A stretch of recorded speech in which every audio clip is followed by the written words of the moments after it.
Part 36. Endless Silver Machine. Author, Muse Hiking. Chapter 367. Somewhere unknown to Ika, in the same scenery as he saw, girls were still enjoying a bath as if they were walking in heaven.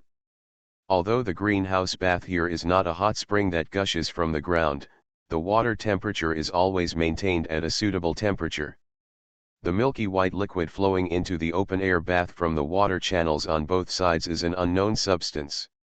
When mixed with the water, it immediately becomes crystal clear.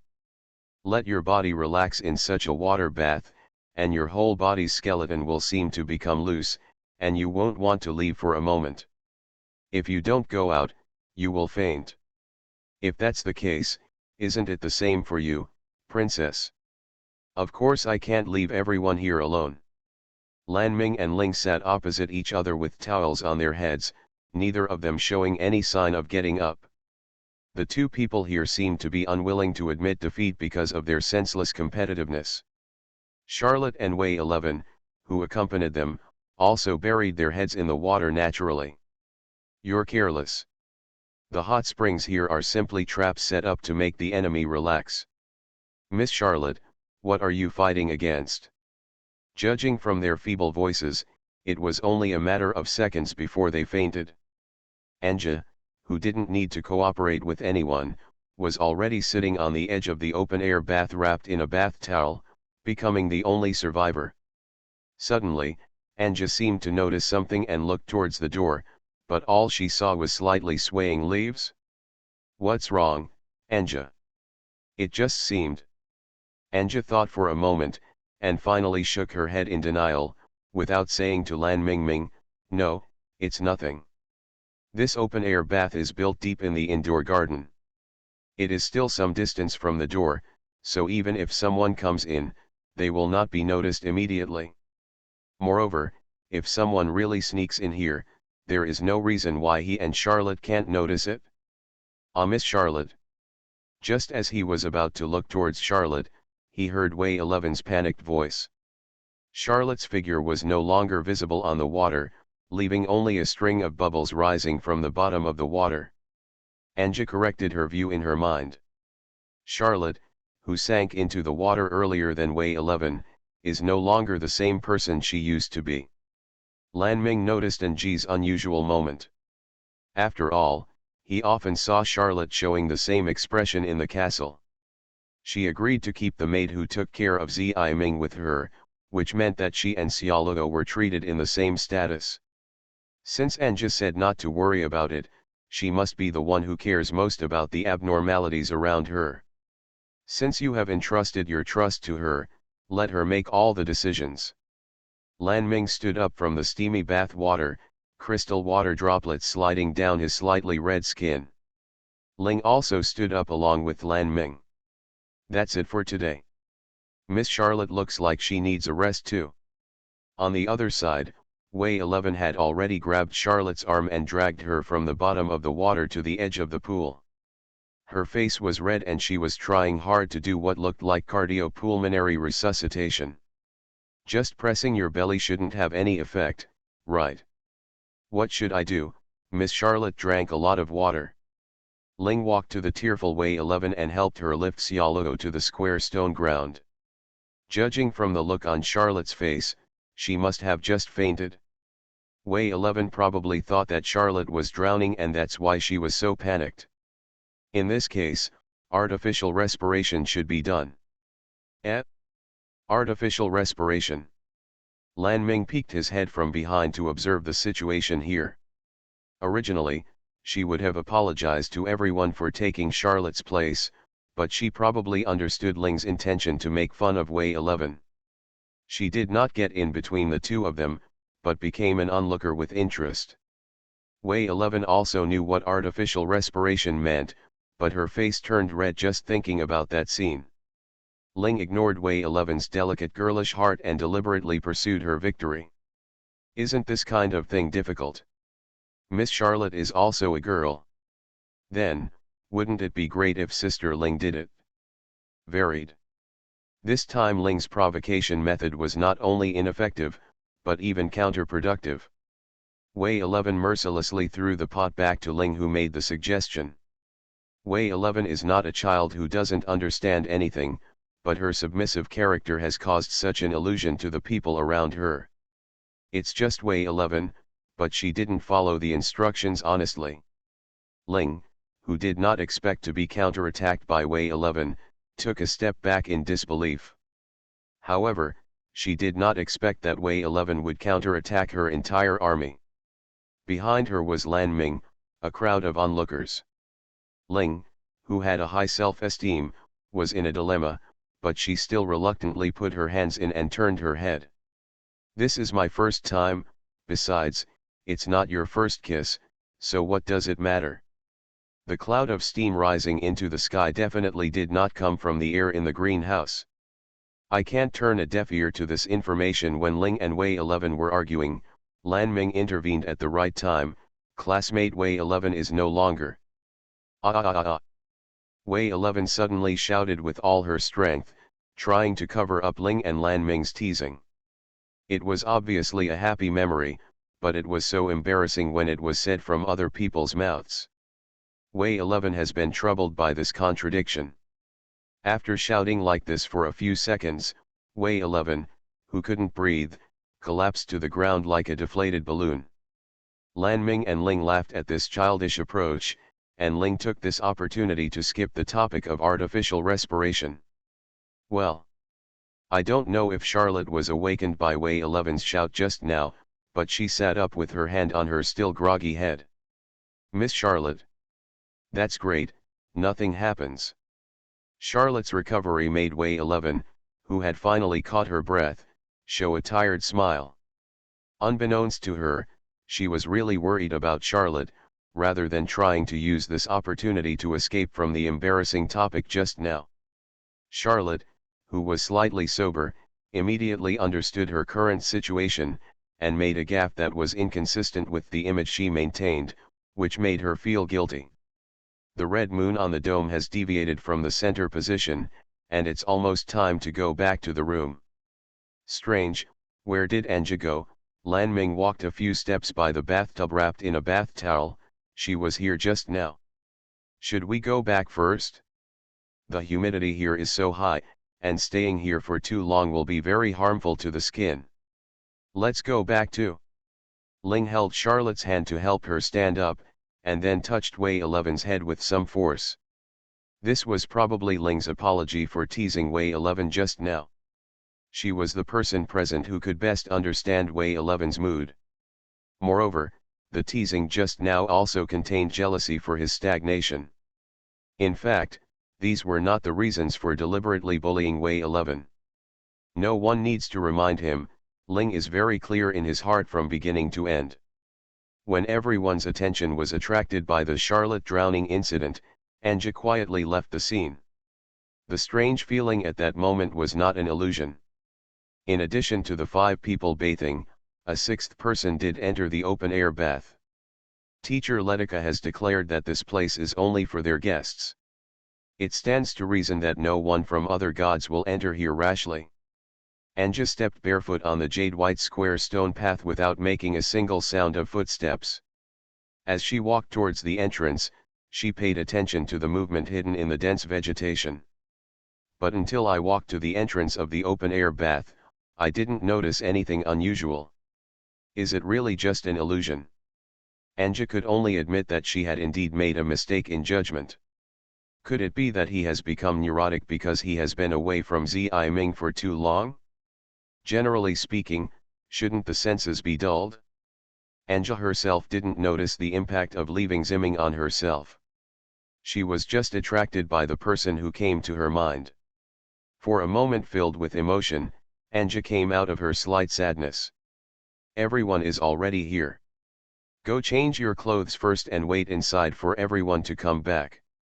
Although Anji has been working with Lan Ming and the others for some time, she still feels like she is alone. New bonds cannot be easily established by working together. Anja still doesn't know where she belongs in this new team. From an objective point of view, Anja is a clumsy kind of girl. It's not that she's not smart enough or quick thinking, but she doesn't know how to act in her own interests. Being in this team now is essentially not for Zhi Ming, but for Ng's own beliefs. This team was assembled for Lan Ming.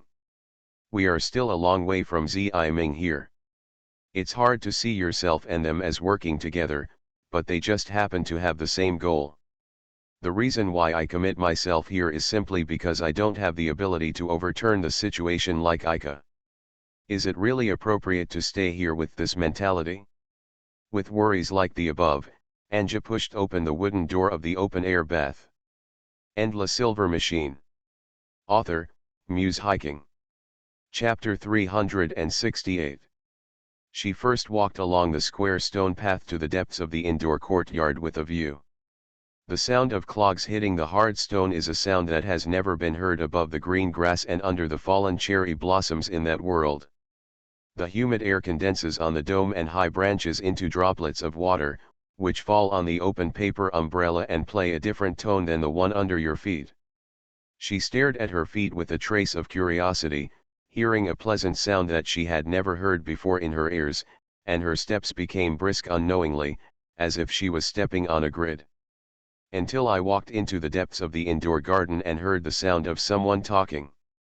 She gently pushed aside the huge branches and leaves with her hands and looked in the direction where the voice came from. Those girls are all people I have seen before, and I know their names and identities, but I have never met them. She had no intention of showing up in front of those people. The view ends here, just turn back.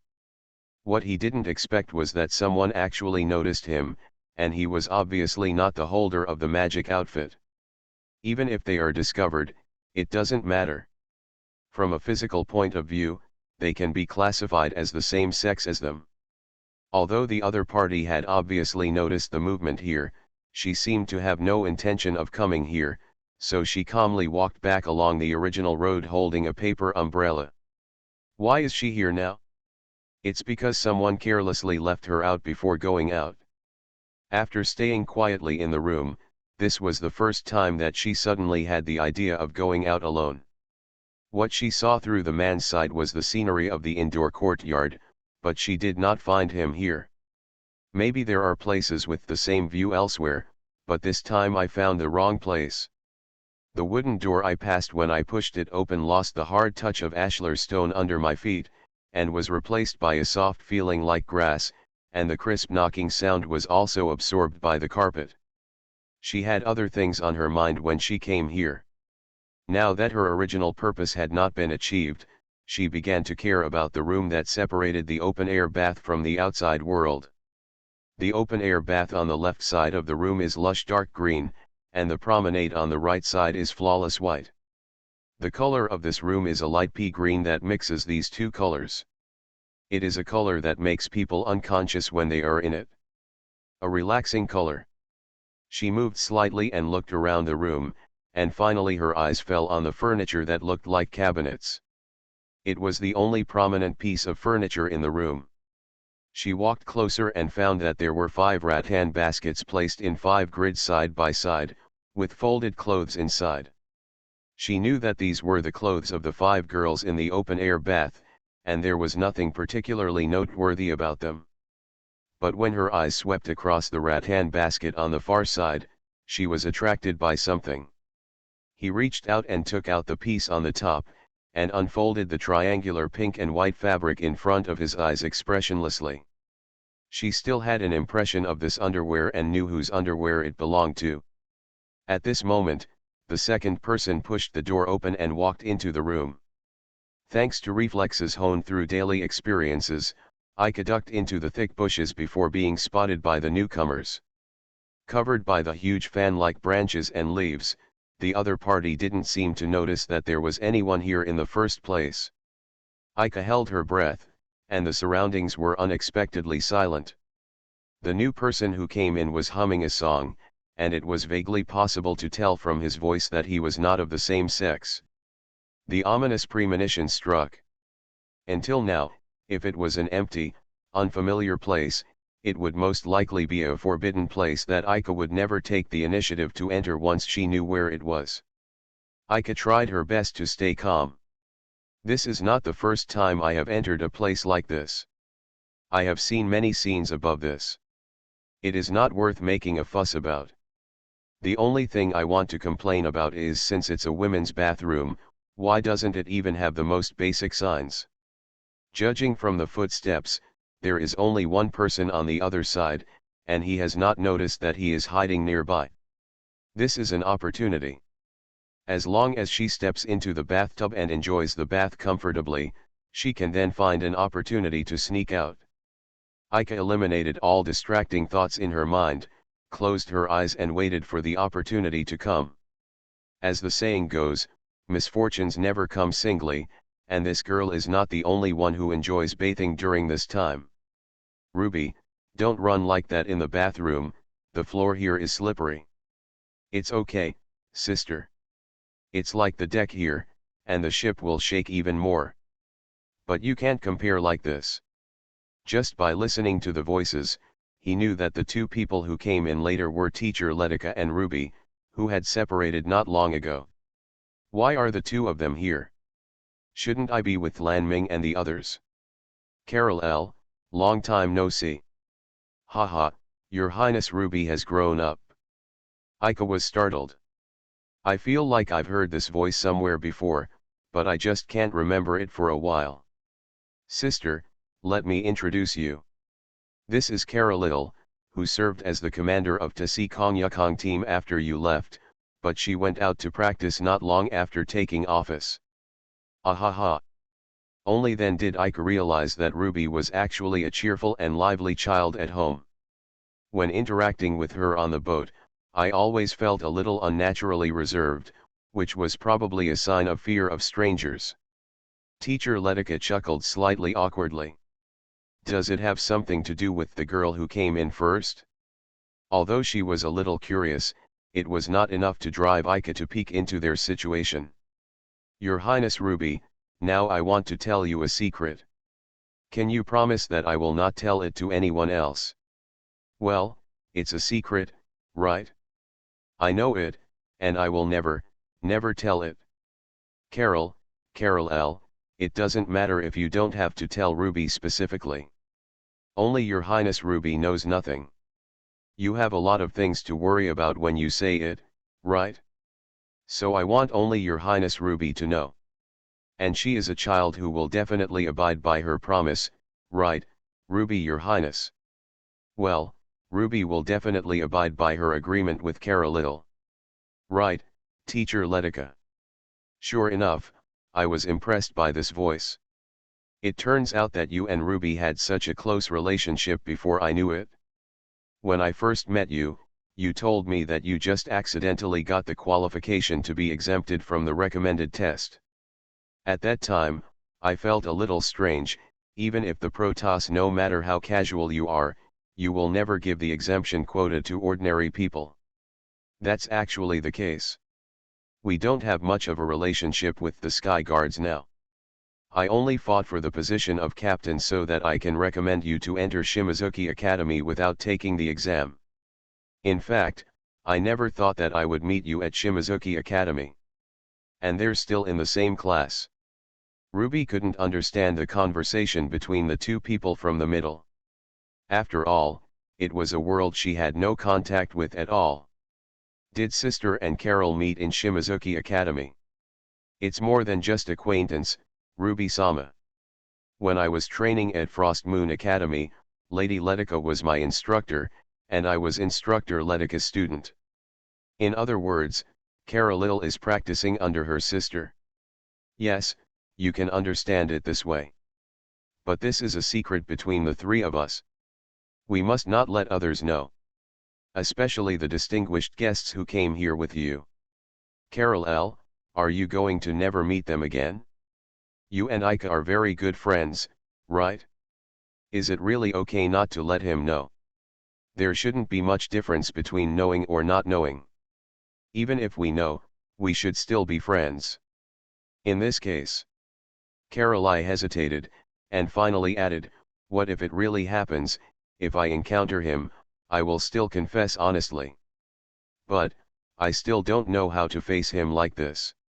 Even without seeing it with her own eyes, Aika was already fully aware of the relationship between the three of them. It no longer mattered why teacher Letica and Ruby were not with other girls. There must be a mistake somewhere. How could he be here? After hearing these words, Aika could no longer hide herself honestly. Even if it was just a glimpse, Aika wanted to confirm with his own eyes that the person talking to the mentor sister Letica was him. Carol, after the name was shortened, it coincided with the name of a bad friend around me. And he actually appeared here chatting casually with mentor and sister Letica. Could it be that? Aika could no longer suppress his curiosity, and his desire for knowledge prompted him to reach out. Just when Aika leaned forward to peek into the forbidden place behind the branches and leaves, a silver-white wrist wheel suddenly appeared on his wrist. The eye of fiery eye that was originally placed in Aika's room, her wrist wheel outer shell suddenly appeared next to Aika for some unknown reason, leaving behind the special magic power fluctuations when the magic activates its inherent magic. In addition, there was a piece of loose pink-white cloth floating on the back of his hand. Oops! Aika secretly cried out in her heart. Hitomi activated the magic for some unknown reason. There was no reason why the magic power fluctuations could not be sensed by Master Letica and Ruby, who were both magic equipment holders at such a close distance. Sure enough, the thin water vapor just now was quickly replaced by another thick mist. In the blink of an eye, the courtyard like a tropical jungle was shrouded in thick fog. Even the moonlight from the dome could not penetrate the thick fog. Ruby's magic outfit, the ability of Mirror of Mist. Within the scope of her ability, everything is blurred, and only Aika, the uninvited guest, becomes a target that can be attacked. A new wave of magic power appeared in front of Aika's sight, which was obscured. Aika vaguely remembered that this was the ability of teacher Letica. Hitomi, run away. Without thinking, he grabbed the fabric at hand and stuffed it into the belt of his yukata, and ran away. Just after leaving the hiding place, the next moment, a cage made of light pillars fell from the sky. Teachers Aika and Letica had teamed up to confront Way 11's clone, and they had some understanding of the attack methods of the magic costume she inherited from Principal Felice, King Hua Aurora. Sister, that person escaped. Carol L., catch him right here. There is no way he can leave here. Knew. Aika knew from the beginning that he could not leave the bathhouse through the door, because even the door must have been blurred, so he used the lush plants as cover to run deeper into the open-air bathhouse. The effect of the magic equipment will not affect the holder, so Ruby can see her figure clearly and cannot rush out of the plants rashly. The essence of the ability of King Hua Aurora is the mutated light magic of the gods, with added heat energy that will carbonize the skin as long as it is touched. The light beam evaporated the moisture in the air in an instant, and aimed at Aika without any deviation. Aika used the fiery eyes to amplify the magic power fluctuations unique to the magic suit in his mind, and barely sensed the trajectory of Instructor Letica's attack. He tried his best to avoid using the mechanical alchemy ability to offset it and expose his identity. Teacher Letica was obviously showing mercy. Since he could know his location from Ruby, he could kill himself directly by using the skill he used to defeat the 4th-level monsters while exploring the ruins. But I guess teacher Letica wouldn't use that kind of ability on people. After all, why should I run away? It's ridiculous to die just to spy. Besides, I had no intention of staying here in the first place. Hitomi, who was responsible for Aika's current situation, remained silent at the critical moment. No matter how you go back, you must question the purpose of her sudden appearance. The top priority now should be escaping from the open-air bathing place from the hands of the 3 people who turned into evil spirits. The open-air bath is just around the corner. I will hide in the water later. Hitomi, please don't make a sound. While sailing on the sea, Aika guessed that the ability of the Mirror of Mist would not work on water, so now he could only take a gamble. The channel that injects milky white liquid into the open-air bath is connected to the outside world. If you are lucky, you can get out of this predicament. By the way, there's Carlo. Ika is still not sure that Carol is Carol. If it was indeed Carlo, Ika would not have no way to escape from his hands. I caught you. Just as he thought about Carlo who was missing, he heard an announcement close to his ears.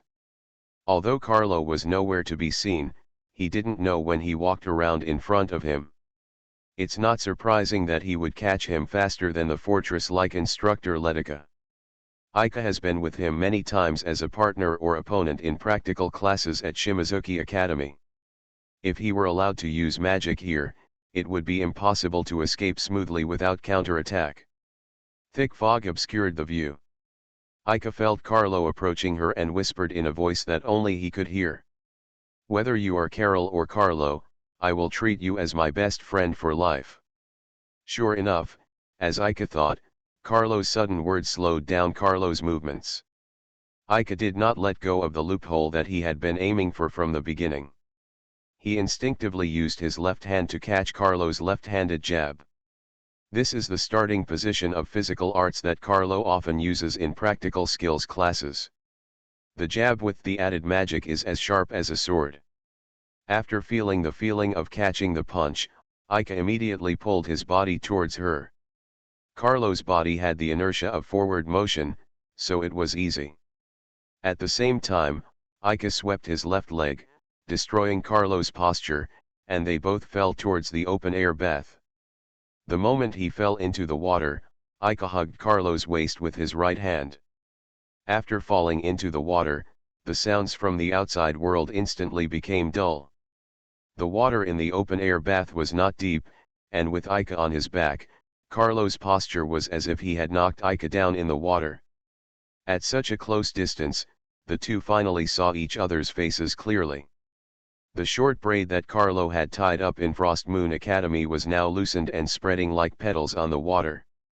The bath towel that was originally wrapped around the chest also slipped to the lower abdomen in the commotion just now, and the unconstrained fruit pressed against Ika's chest, clearly confirming Carlo's true gender to him.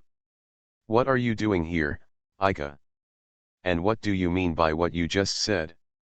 The noble young master who has always been calm and unhurried would be a little anxious in this situation, but no matter who it is, he will show the same reaction as him in this situation. Don't talk so much now, Carol, I will explain it to you when I have time. Now, help me escape from Teacher Letica and Ruby. Don't call me that name casually. No matter how strong the feelings were just now, they are now washed away by the gentle bath water. Both of them communicated quickly in their ears at a volume that only each other could hear. Besides, you still have to explain a lot, I still have a lot to explain.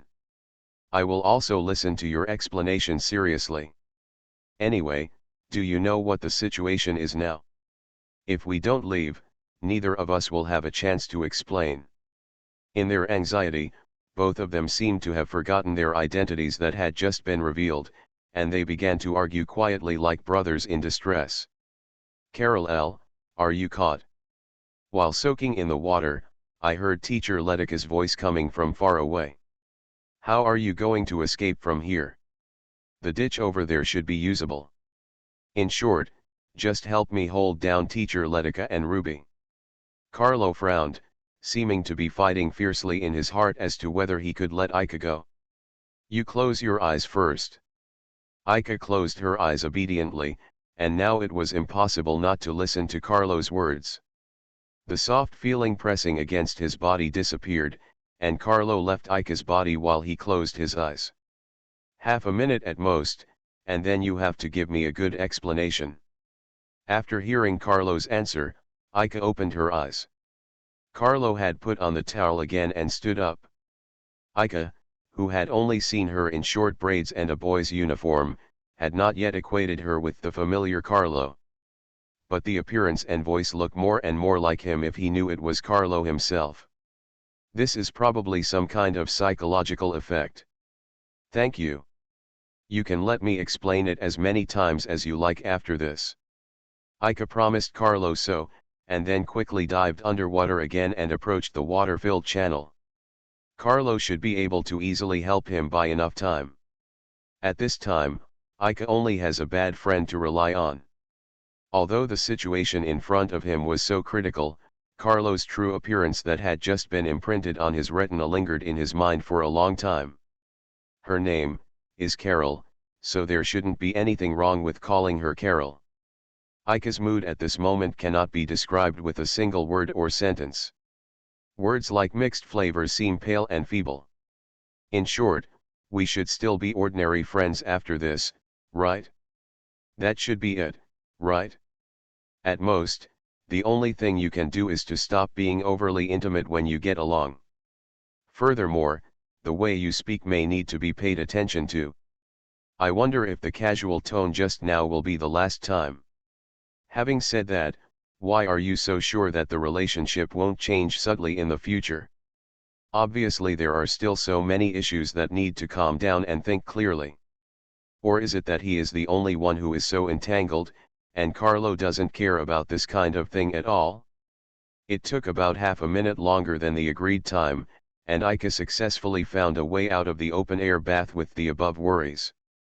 You are listening to Novels at Bless Up channel. Wish you happiness and luck. Please subscribe to receive new novels. How do you feel about this novel? Please like and leave a comment. And La Silver Machine. Author, Muse Hiking. Chapter 369. There is no way to go back in a wet yukata, and you may be questioned at any time while walking in the palace. So Ika, who had already taken a bath, secretly returned to the men's public bath and changed into a new yukata. The already soaked yukata left in the public bath might be used as evidence to reveal that she accidentally entered the open-air bath. Ika planned to take it back to her room to dry before returning it. On the way back to the room, the girls' voices could not be heard clearly from the front. Ika raised her head and looked forward. Sure enough, it was Ling, Lanming, and the others. Everyone has put on their yukata, and it looks like they have fully enjoyed the natural bathing time. Ika, who was about to say hello, suddenly noticed something strange in the atmosphere between them, and surrounded Wei 11 as if to protect her. Wei 11 seemed to have little energy, and Ika, who had lived with her for such a long time, could tell at a glance that she was troubled at the moment. The girls' eyes were now focused on Ika, who was walking towards them. The one who took the initiative to step forward was Ling. Ika, tell us the truth, what did you do while we were apart? Ika's heart suddenly rose. It's probably not a good thing for Ling to ask this kind of question in this tone. I took a shower just like you. Why do you ask? He tried not to show panic on his face, but he felt something was wrong in his voice. I don't know if it's because of something sneaky in my heart. Carlo would not openly tell the fact that Ika accidentally broke into the open-air bathing place. Naturally, teacher Letica and Ruby would not know either. This is the so-called heaven knows that you know and I know. Is that so? You don't usually take such a long bath, right? And what are you holding in your hand? Have you ever recorded the time I take a shower? We live together, it's not surprising if you know that. If you ask, I accidentally got it wet when I was changing my clothes, and now I'm going to take it back to dry. After all, we just got here, and we don't want to cause trouble to the people here. Ika put the wet yukata on her arm, explaining it calmly like this so that Ling wouldn't mind too much. Ling's eyes turned to the yukata in Ika's hand. The words she just said didn't seem to completely dispel her doubts. It's just that until now, Ika still doesn't know what happened and why the atmosphere among the girls present is so tense. He looked at the other girls begging for explanation, but the girls just looked at the exchange between Ika and Ling blankly, while Wei 11 never raised her head in front of Ika. What happened during this time? And you think it has something to do with me? That's not true, at least we don't know yet. Ling, I think it should have nothing to do with Ika. Is it better to tell him and find a solution together? Lan Ming kindly spoke for Ika, and then he realized that something happened that involved him. So what's going on? Wei 11 seems to have no energy, is she fainted? Ling looked at Lan Ming with questioning eyes, and the two of them looked at Wei 11 together. Not sure if she noticed the eyes focused on her, Wei 11 finally returned to reality from her fugue. She didn't look at Ika, she just pursed her lips, her moist eyes might well up with tears at any time. Judging from her appearance, she must be doing something unspeakable. If it was about girls' inner disputes, Ika couldn't think of the reason even if she tried hard. If you need my help, just tell me, but it seems like it's not convenient for me to know. Ika was not prepared to linger here for too long, as she would be in trouble if she met Instructor Letica and her group in the corridor. He was still holding a wet bathrobe that could be used as evidence of incrimination, and he might not be able to hide his inner shake in front of the three parties involved. However, Wei 11 raised the back of her hand and wiped the corners of her eyes, and Ling seemed to understand her action as letting Ika know, and told Ika the whole story. To put it simply, Wei 11's clothes were stolen by someone. The clothes were stolen. Looking at Wei 11 again, she had her eyes closed tightly in embarrassment, and her legs under her bathrobe were rubbing together. It was stolen while we were taking a bath. Miss Anja saw a suspicious person entering the bathhouse while we were taking a bath. This is the palace of the God clan. Logically speaking, this kind of thing shouldn't happen, right? Was it taken away by the waiters and washed away? We have already confirmed the palace, Lan Ming told Ika, who found it strange. They will not stay there after we enter the bathhouse. The service concept here is a bit different from Augustus. The first person to contact the palace attendant to confirm this issue was Lan Ming. She had lived in the August Royal Castle all year round and initially thought of this possibility. The results obtained were not reassuring. In order to respect his trust in the gods, Lan Ming did not tell them that something had been stolen, so it was naturally inconvenient for them to help find it. So, we can only think that someone else did it. Ling's reserved words have already made Ika understand. As the only member of the opposite sex closest to them, the first person to be suspected must be themselves. Although it was a logical result in a sense, and a good explanation could eliminate the suspicion, it still hurt Ika's heart to be treated as a suspect by the girls every day. Wei 11 didn't speak from the beginning to the end. If your clothes are stolen by strangers, in addition to the unspeakable shame, you will probably feel scared. What exactly was stolen? All the clothes? Yes, it's underwear. Wei 11 finally choked out a sentence and told Ika with an expression as if the dam was about to burst. Only then did he react. Generally speaking, if you want to steal, you will definitely steal underwear. What's the point of only stealing a coat? Thinking of this, Ika suddenly shuddered all over. Why did this idea come naturally? He actually feels that he feels the same way as the thief, which seems very reasonable. Is it possible that when girls have been treating her as a pervert, perverted thoughts have penetrated into her body and mind? Just thinking about it makes my hair stand on end. Underwear, right? I'll help you find it too, if you don't mind. Wei 11 had exhausted all her shame just by uttering those words, and now of course she couldn't care less about whether she minded or not. Anyway, it's best if you can find it. Do you take your PDA with you? If you find it, don't do anything. Just tell us. I still have the PDA belt, but the signal seems to be affected by the boundary of the god's territory, and sometimes I can't make contact. After all, the Protoss does not use magic technology. If the distance is not too far, we should still be able to contact them. PDA is a product born in the heyday of magic technology. Instant communication can be achieved anywhere through the magic ripple transceiver device in the territory. Even without a transceiver device, PDAs can send and receive signals to each other within a limited range through amplifiers, but if the distance is too far, they will not be able to receive signals from other people. I know, I won't do anything after I find it. But it's getting late now. Are you going to spend the whole night looking for it? The waiter here said you can move around freely at night, so it's no problem. Even so, don't walk around the palace all night. This is the home of teacher Letica and Ruby after all. I wouldn't mind if something like this happened in my castle. I will inform teacher Letica and Ruby privately later. Aika had thought about this before. Lan Ming's concerns and Ling's mobility, these two advantages complement each other, and the two of them might become a very powerful combination. Miss Lan Ming, let me explain this issue. And Ji came up from behind everyone. Wei 11, please come with me.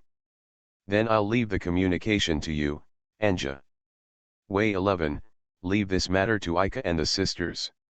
You and Anja can go back to the room to rest first. Anja, please stay with her during this time. Bar. Anja nodded. Aika has not had a good conversation with Wei 11 until now. If something like this happened, she should say something to calm her down, because Wei 11 is like her own sister. Unconsciously thinking of sister, Aika's heart suddenly hurt as if it was being squeezed by invisible hands. But he gritted his teeth and held back, without showing any pained expression that would make the girls notice. With this in mind, Aika approached Wei 11. When Wei 11 heard the sound of Aika's footsteps, she took a few steps back like a frightened cat, holding her yukata down with both hands. It was so obvious that Aika didn't want him to get close, and Aika also clearly felt it. If you think about it carefully, the reason is simple. Under the thin light green yukata, Wei 11 was wearing nothing, she was naked, and it made sense that she didn't want to let herself get close. Don't worry, Wei 11. I will definitely catch the thief who played tricks on you and send him to you to make him die to apologize. But the premise is that the thief really exists and is not somewhere else. This kind of perverted thief should indeed die to apologize, but before he dies, he must be allowed to deeply reflect on his sins. You are so serious that you wasted all my jokes to lighten the mood. No, I'm serious. Are you serious? Ling, who has a strong sense of justice, has always been very disgusted with this kind of behavior that violates moral ethics. She was already gearing up to turn the palace upside down tonight to uncover the perverted thief who didn't know whether it existed or not. That's a bit inaccurate. Not only Ling, but the other girls, although they didn't say anything, must also be very disgusted with this kind of thing. Now, first of all, find Wei 11's underwear. Don't rush to catch the thief. I think he will always show his flaws. And even if he is really caught, it must be handed over to the gods for disposal. We do not deal with it privately in the gods' territory. The power of the offender. Lan Ming obviously did not take this incident lightly. She had already made arrangements for the thief's aftermath. To be honest, Aika just felt a certain anger towards the perverted thief who stole Wei 11's underwear, while the girls clearly exuded physical disgust. This time's intuition probably wasn't because he resonated with the perverted thief.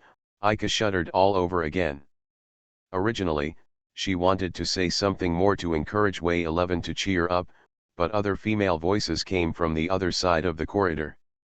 Listening to the voices that seemed to be those of Instructor Letica and the others, Aika was very reluctant to meet them at this time. The task of encouraging Wei 11 to cheer up can only be left to the girls themselves. Aika said that she put the yukata in the room and went to look elsewhere, saying goodbye to the girls in a hurry. As soon as they walked into the corner, they heard the voices of Lan Ming and teacher Letica greeting each other. Aika leaned her back against the wall and listened to their exchange. She didn't seem to mention that someone accidentally broke into the open-air bathroom. Presumably, teacher Letica was also planning to resolve the matter privately. Thinking of this, Aika felt a little more relieved. Ling's thinking was too divergent. If he connected these two events, he might be connected to himself. At that time, it would be difficult to argue with both parties. As soon as I took a breath, I could feel my heart beating violently in my chest, and once again I felt the guilty conscience of being a thief.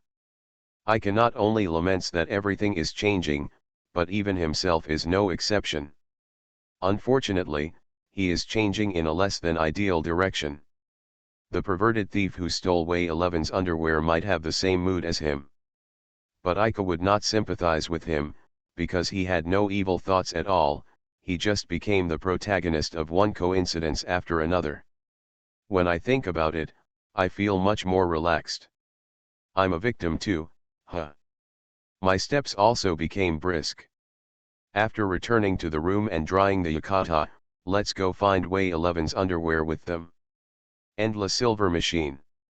Author, Muse Hiking. Chapter 370. The moment she returned to the room and unfolded her soaked yukata, Ika's mind was completely frozen. The pink and white fabric fell from the belt of the yukata and lay lightly on her bed. That was the continuation of the contract between Way 11 and Ika, but in fact it was the cute underwear they wore during a skin-to-skin kiss. The naked evidence of guilt is imprinted on Ika's retina.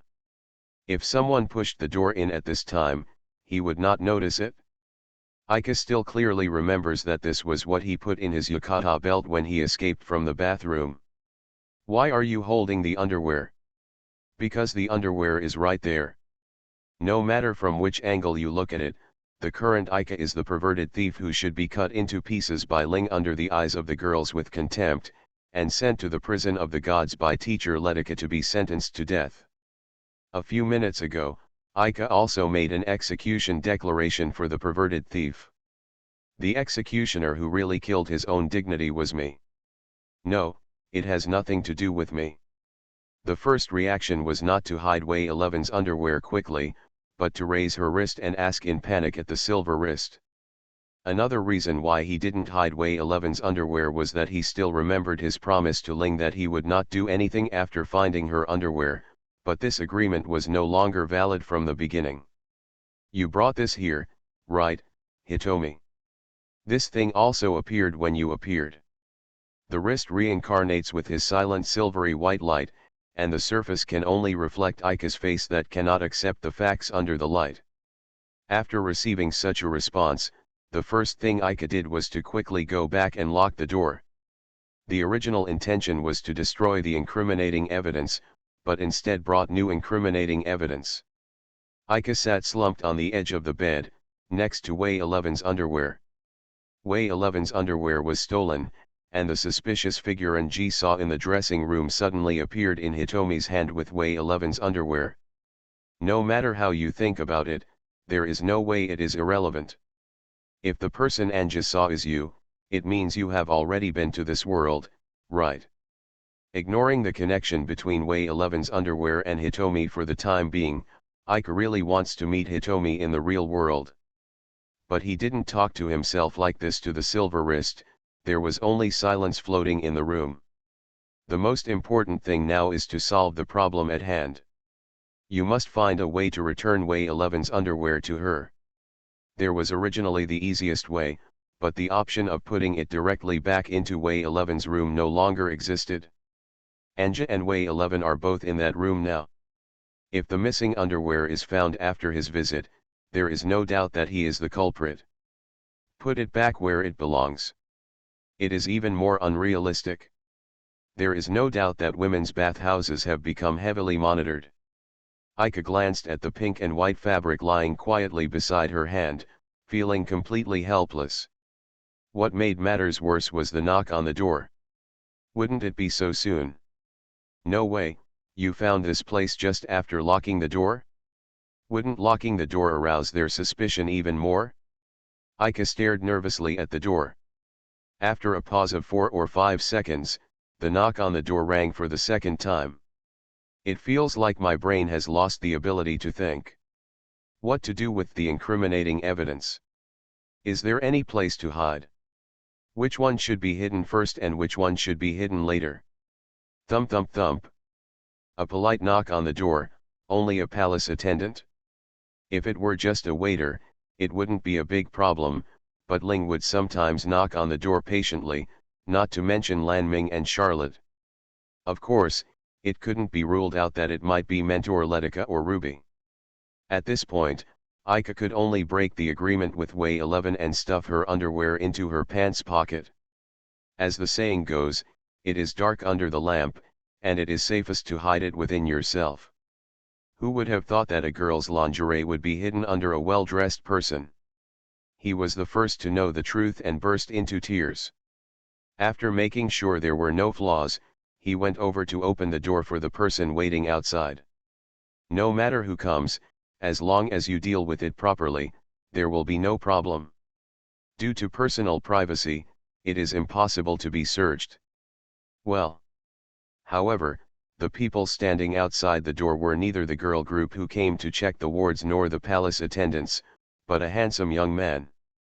The boy, a girl to be precise, she tied the hem of her pure white shirt into her trousers, and tied her hair that fell past her shoulders into a short braid at the back of her head. The overall look is neutral and neatly decorated without any sense of contradiction. That. Ika stammered, startled by the unexpected visitor. The person he least expected to see a few minutes ago was now barely within safe limits. Probably because he saw Ika's inner struggle, the other party also forced out a smile that was a bit embarrassing but still charming. They seemed to be looking for something in the palace now. Since I didn't see you with them, I wondered if you were still in the room. It was still a familiar face and familiar voice, but Ika didn't know what attitude to respond to her. In fact, the entanglement lasted no more than 10 seconds, and Ika recalled what she had said before in her mind. Even if we find out, we should still be friends. For these words, Ika definitely didn't want to disappoint her. Also, I said I would come to listen to your explanation, right? Maintaining the same tone as before was probably Carlo's concern for Ika. She walked past Ika with a matter-of-fact expression and walked into Ika's room minding her own business. If Ika still didn't know the secret Carlo was hiding, it would have been a natural behavior in the past. Should I call you Carol or Carol? After adjusting her mentality a little, Ika asked her in a voice that could not sound confused. Carlo turned around, tilted his head and smiled. Carol and Caroline are both my names. Wouldn't it be more cordial to use a title you are more familiar with? The girl whose full name is Carol said to Ika in a slightly playful tone. If you didn't know the truth, you wouldn't notice it? Although Carol was wearing boys' clothes, she could feel that she exuded more of a feminine feel. A simple exchange of just a few words eliminated Ika's worries about the true identity of her friend. Carol definitely didn't want to destroy the original relationship between the two, and Ika couldn't let her efforts go to waste. Well, Carlo, let me explain about the open-air bath first. In fact, there is really nothing to explain. I just went in without knowing where it was, and you just came in when I was about to leave. This kind of under such circumstances, it is generally impossible to walk out openly, right? Yeah, I know. Carol didn't doubt Ika's suspicious words at all, and nodded without thinking. Is this okay? I already guessed that this was the case, because I am your spiritual friend. Carol walked up to Ika and patted him on the shoulder with a snicker of I really can't do anything to you on her face. Even in the palace, she still wears white gloves. Even if you didn't overhear Carol's confession in the open-air bath, you would still notice such a unique outfit when walking in the palace. Normally, Ika would have tried her best to deny this kind of damaging relationship that she couldn't get rid of, but now she had to be thankful that Carol was so reasonable. And, if you really knowingly committed the crime, you wouldn't be standing here intact now. Words spoken with a smile can be so scary. Ika noticed that Carol was actually a little unnaturally nervous now. Although it is well hidden, this sense of dissonance will seep out from every word and deed. No matter what, nothing has changed between now and the past. After knowing that Carol is actually of the opposite sex, she will subconsciously treat her as a girl. No matter how casual his behavior is or how rude his tone of voice, the essence has changed. This subtle change cannot be called a regret, and I can't tell whether it is good or bad, but I have this kind of emotion. I've finished what I want to say. Tell me about your situation, Carlo. This is not an unspeakable secret. Kara Little herself also said this to teacher Letica. She was ready to admit the truth frankly if exposed in front of Ika. It was probably for this purpose that I came here in the male attire that Ika was familiar with. Haha. Carol rubbed her cheeks in embarrassment. Actually, there is no very special reason. It's just that the girls had misunderstandings from the very beginning, and they spread very quickly. I don't think it matters. It's troublesome to explain it alone or publicly, so I just keep saying it's wrong. Wait, you said it's troublesome to explain, but there will be a lot of trouble after doing this, right? I live alone. Although the dormitory is a double room, the administrator registered my dormitory as full after I requested it using my privilege as an exempt student. Kara Little and Ika are both second-year students, which means that he has spent a year in Shimizuki Academy as a male.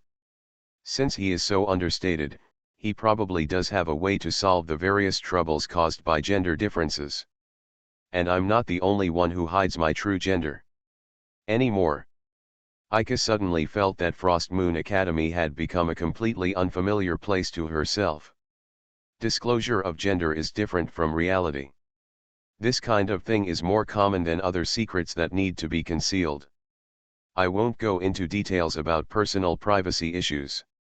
Carlo, although I don't think such a thing will happen no matter what, could it be said that you often get together? Don't use the term that makes it sound like I have some special hobby. Okay, Carol raised an eyebrow. Most of these people have hidden secrets, and I'm only vaguely aware of it. It's impossible to get together to discuss it. Such a thing. So that's what you said. Anyway, I probably understand the situation here. By the way, have you met everyone here? Well, I've seen it before. Are you dressed like this? Yes. Just when she was about to ask when it happened, Ika suddenly remembered that when she and the girls were separated, they seemed to have met with teacher Letica and Ruby. If you put it that way, it's not surprising that Carol was nearby at that time. Do they know? It goes without saying that after you escaped, the security in the bathhouse was strengthened. What I explained to teacher Letica was to allow the intruder to escape. When I left the bathhouse, I also thought about it. If I deliberately concealed it, it might be easier to be exposed. In this way it would be better to appear openly in front of them. If they ask, admit it. If they don't ask, don't explain. I just want to know if they asked. No, Kara Little smiled slyly. Maybe it's because all their attention was attracted by the perverted thief at that time. When the word perverted thief was mentioned, a chill ran down Ika's spine. His hands involuntarily reached for his trouser pockets, but he stopped this small movement immediately after realizing it. Did they explain that matter to teacher Letica? After all, suspicious figures have appeared on our side and on your side. To be honest, teacher Letica takes this issue very seriously. After all, if someone with an unknown identity sneaks in, we can't just let it go. We will conduct a comprehensive search tonight. Ika had long thought that the situation would develop into the situation after the girls met teacher Letica. The whole city must be on alert now. As long as Carol kept her secret, she was barely within the safety circle, but finding an opportunity to return her underwear to Way 11 would be a big problem. Don't worry, if this kind of search leads to no results in one night, we will give up and we won't catch you.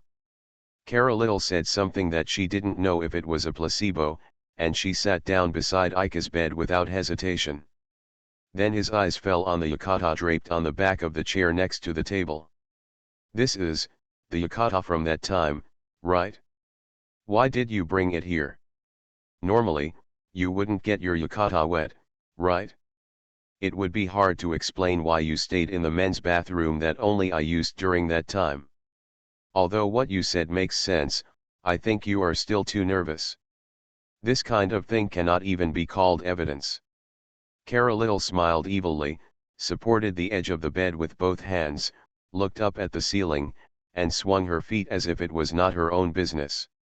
He is still dressed like a noble young man, but this kind of behavior that is far from elegant is something you won't see in Shigetsuki Academy. Then the question is, doesn't it matter if you don't go with them to find it?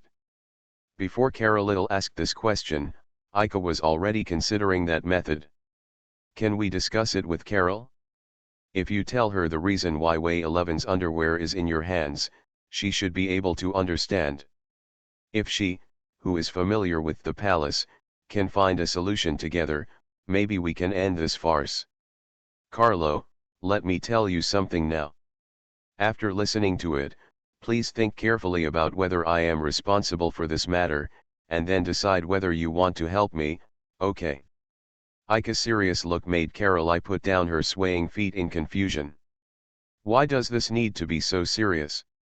You won't tell me that it was you who took away classmate Way 11's underwear, right? That's right. Kara Little stood up silently with a straight face, let go and walked towards the door. Wait, listen to me first. Aika hurriedly stretched out her hand to stop Kara Little, but Kara Little slapped his hand away without mercy. She squinted at Aika with a look of disdain that Aika had once imagined, a contempt she had felt countless times in Ling's eyes. Aika-kun, your mother will shed tears if she knows. Didn't you promise me that you would listen to the end? I've never made a commitment that was a waste of time. Kara Little exuded an aura that would never allow Aika to come within half a step of him. Thinking about it carefully, she did not promise to hear the end. Having said that, even though we already know that Kara Little is a girl, is it really appropriate to discuss something like this with her that may cause physical discomfort? But now that the words have been spoken, they cannot be taken back. Then think about it differently. When Way 11's underwear was taken away, wasn't I staying with you? So that's exactly what happened. Kara Little still just didn't want to think at all and just echoed Aika's words. Aika finally reacted, probably she just wanted to see her reaction like this. After noticing that she no longer had to perform, Carol finally couldn't help but cover her mouth and laugh. Because Carol held her belly while trying to hold back her laughter. When you talk to me now, Aika, you always seem to be cautious, and you can't help but. After taking a few breaths like this, Kara Little finally suppressed her laughter, or she had laughed enough in her heart. She wiped the tears from her eyes and stood up. How did you get her underwear? You can't tell me that the underwear suddenly appeared in your hand and you took it away, right? That's right. You are serious this time, right? Depending on your answer, you may be hanged on the chieftain's sky and exposed to death. I thought it was a joke myself.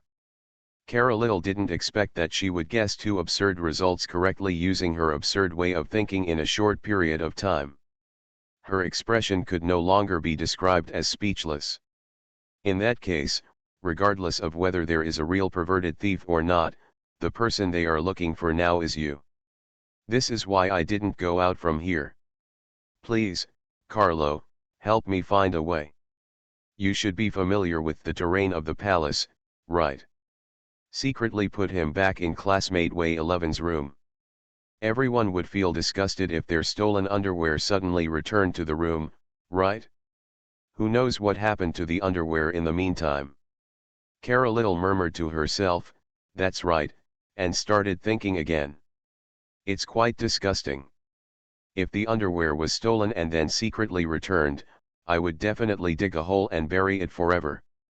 Fortunately, your thinking circuit is still relatively normal. Speaking of which, where is classmate Way 11's underwear now? Kara Little, who had never seen the real thing until now, suddenly asked the suspect Aika as if she remembered it. Then he took out a piece of pink-white fabric that was folded into small squares from his trouser pocket. Way 11 was probably going to put on these underwear after taking a shower, so there was still a faint scent of perfume after washing.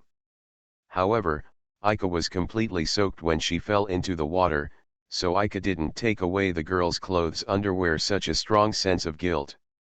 It has a vaguely mature lace edge, a cute little bow, and two fluttering ribbons on the left and right.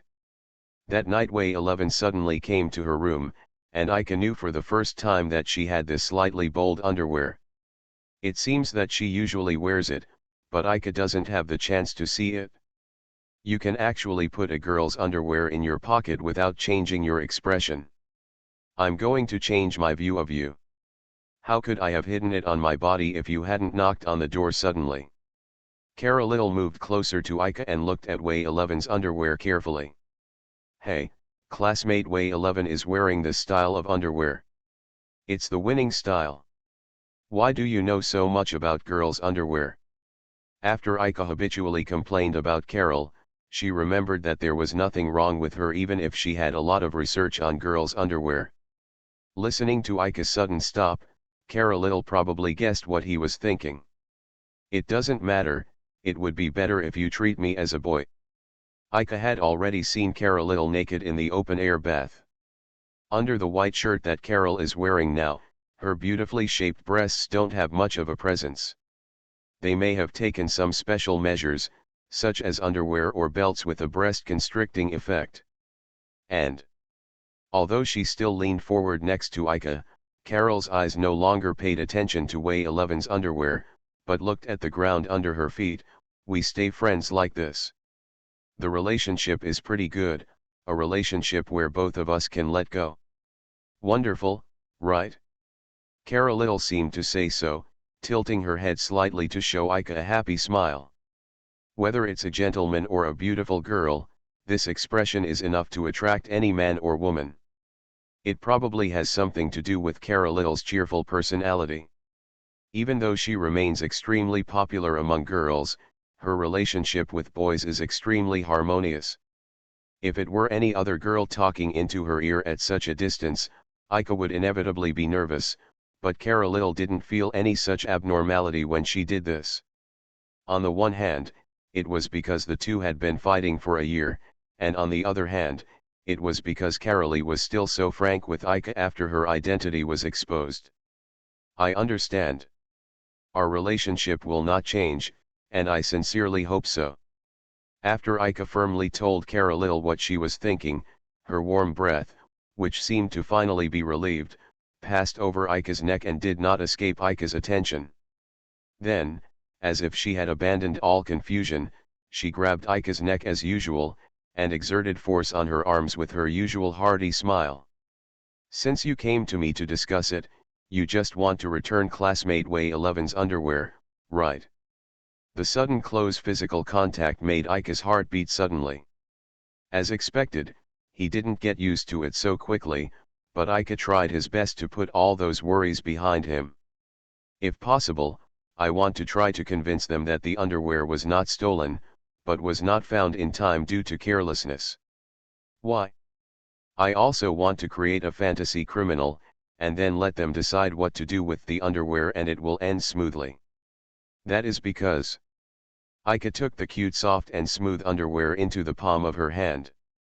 Way 11 must have liked this underwear so much that she mustered up the courage to wear it in front of her that night. Moreover, this is also a past agreement between himself and Way 11, and it exists like a token that symbolizes the agreement. So Ika didn't want Way 11 to hate this underwear and get rid of it with regret. Anyway, I think it would be best to be able to quietly put them back into the bathing changing room, but it's basically impossible to enter their bathing room now, right? Do you still need to ask?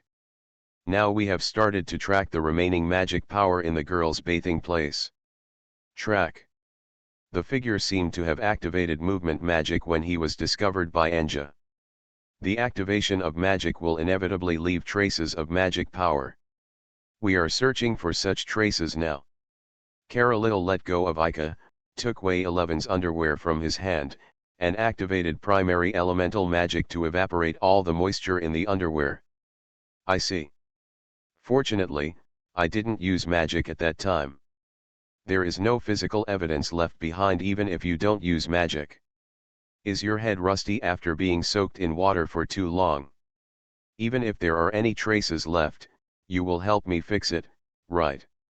My service has ended when I helped you escape. If you still need value-added services, please renew. Kara Little said casually while folding Way 11's underwear again. However, he did not return it to Ika, but kept it himself. Renewal. Ika didn't know what Carolil's request specifically meant, but she just repeated the word. Carolil put her hands on her hips and raised 3 fingers. I will help you return classmate Way 11's underwear, and I will also help you fool you about the traces. In addition, I helped you escape from teacher Letica and Ruby before. Now you owe me 3 wishes.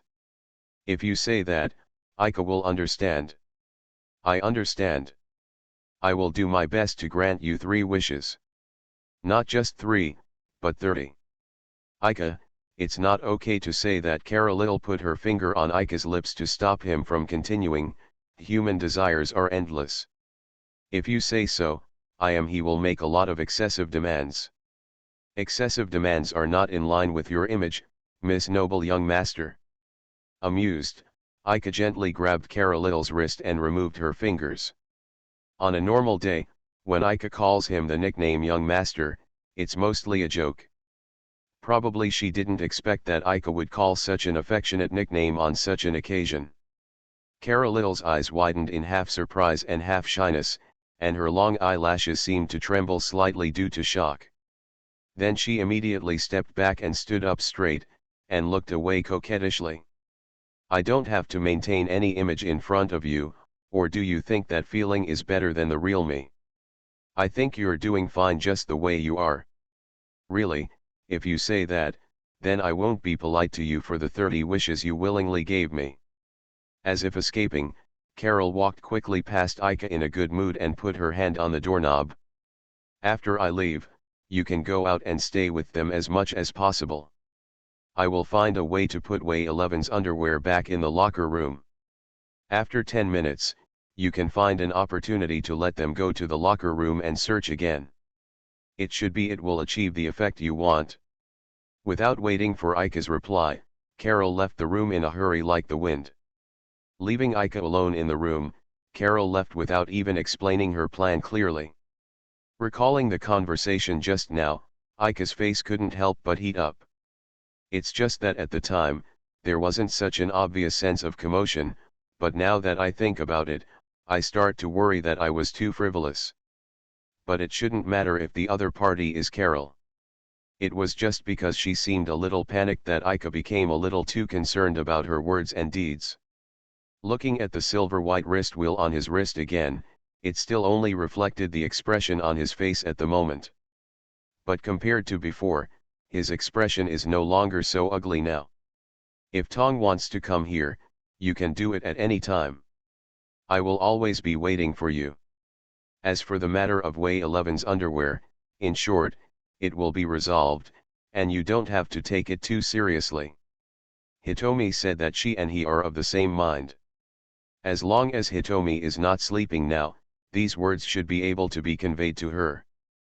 Hitomi sleeping with her back against the cherry blossom tree, Ika imagined that scene for a moment, and felt a very healing and warm feeling. The corners of his mouth curled up unconsciously, but the snickering didn't even last for a second. The skin under the wrist was stimulated by the sudden heat. Although it couldn't be called pain, it was just enough to divert Ika's attention. Pushing the fiery eyes upwards, there were no strange marks on the skin under the wrist. It seemed to be just pain felt from deep within the consciousness. In the end, Ika just chalked it up to being neurotic. End La Silver Machine. Author, Muse Hiking. Chapter 371. Following Carolil's instructions, Ika stayed in the room for 2 minutes before getting up and leaving the room. Outside the door was Ling, who seemed to be raising his hand to knock on the door. When they opened the door, they almost bumped into each other. The sudden opening of the door seemed to make Ling's shoulders shake with fright, and then he immediately retracted his raised hand. I was still thinking about why I haven't seen you until now. What did it take you so long to do in the room? Ling, who was standing outside the door with his hands behind his back, tapped the ground lightly with his toes, blocking Ika's face. I just solved the problem with the Yakata. You also know that I am not good at controlling elemental magic. Telling a lame lie, Ika took a step forward, while Ling took 2 steps back to make way for him. It seemed that he had no intention of entering the house. At least this way his lies won't be exposed. The wet yukata was still hanging casually on the back of the chair in front of the table, so I just asked Kara Little to get rid of it. Aika closed the door and looked around the corridor. On the surface, there was no tension, like the whole city was under attack as described by Kara Little. Just like a few hours ago, the corridor was still empty. What are you looking around for? It's quiet when I think about the accident. I still thought that everyone was together. Of course we'll work separately. I can deal with the perverted thief by myself. Way 11's underwear, haven't you found it yet? If I had found it I wouldn't be here now. Ling turned around and walked forward. The purpose of Aika going out was to find the girls, and now she followed Ling. Looking at her back, I suddenly felt that the conversation just now was much gentler than at the beginning. Is there any reason for this change? Aika hasn't thought about it yet. Aika, you. Ling, who was walking in front of him, suddenly said, how are you feeling now? Huh? Mood, Monk Aika Jonger was confused, there's nothing special about it? Yeah. She slowed down and waited for Aika to walk beside her. Aika feels that Ling is a bit too docile now, and he would be more accepting of someone pretending to be Ling.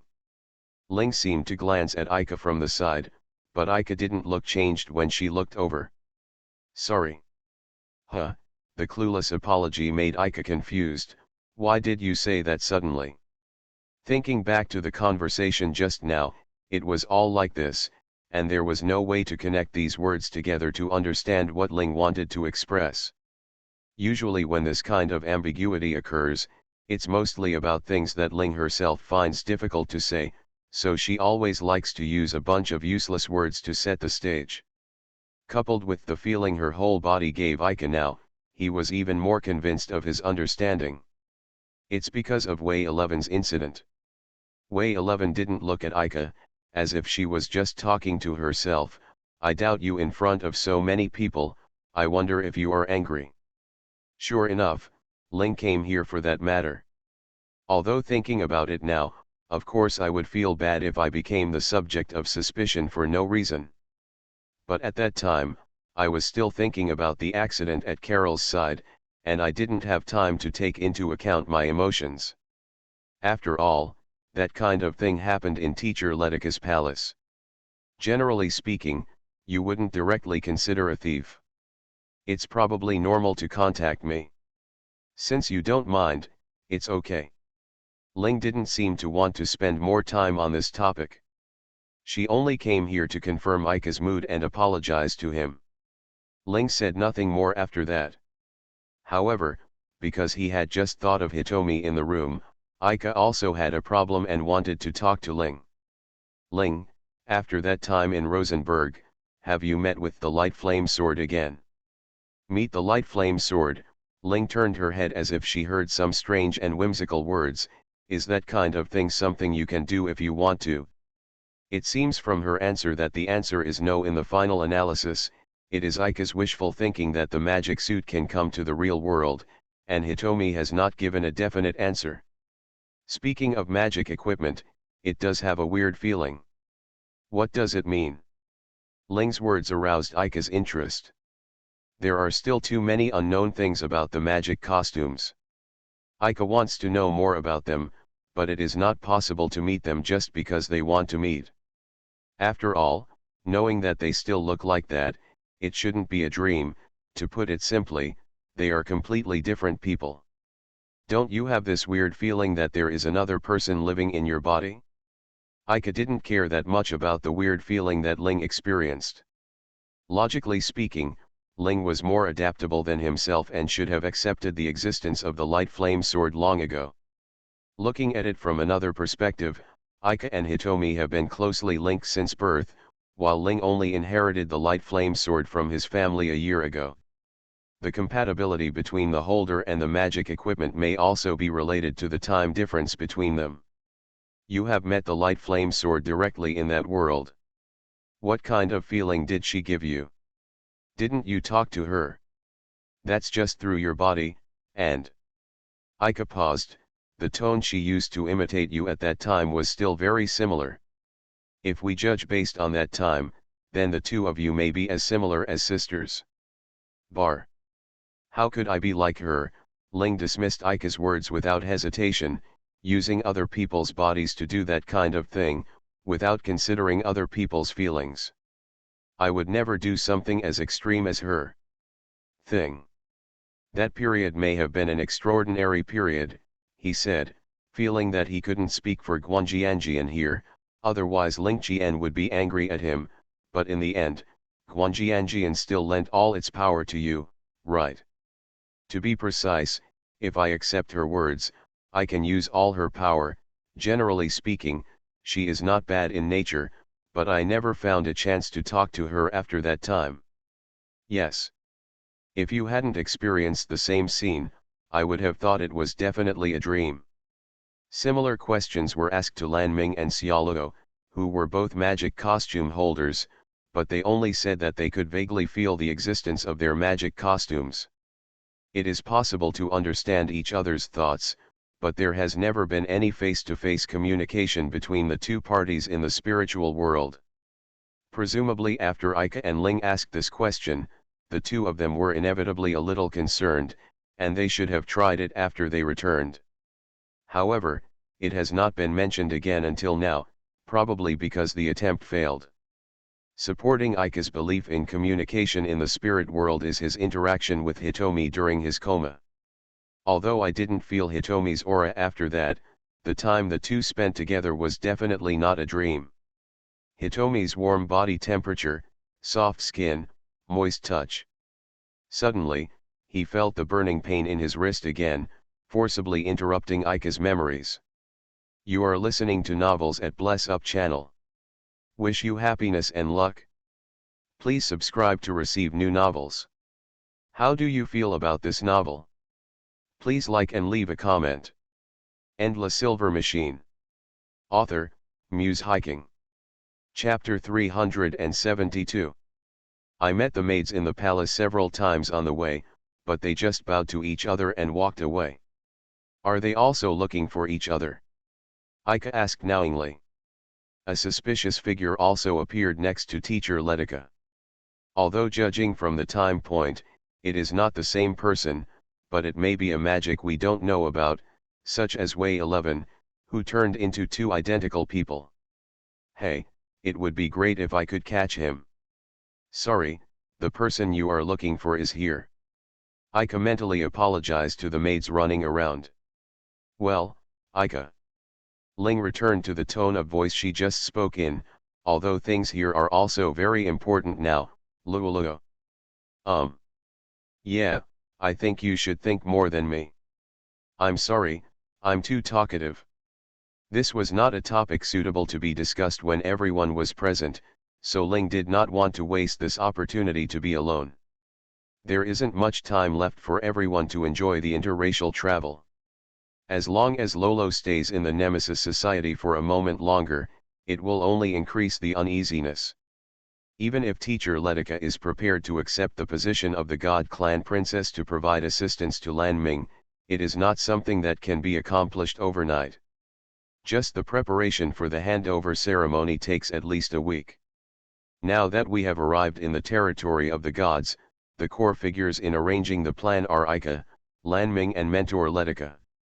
Tonight is the first night spent in the Protoss territory, and everyone has not formally gathered together to discuss this issue.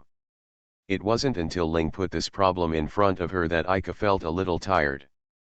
This is a symptom of tense nerves returning to their original state after a short period of relaxation. If you want to use an analogy, it is equivalent to turning off the alarm clock and then falling asleep. When you wake up, you will be more sleepy than when you woke up before. Ling, thank you. Before Ika could finish speaking, Ling suddenly stopped. The hem of the long blonde hair drew a graceful arc in mid-air, and the two stood face to face with more than a punch apart.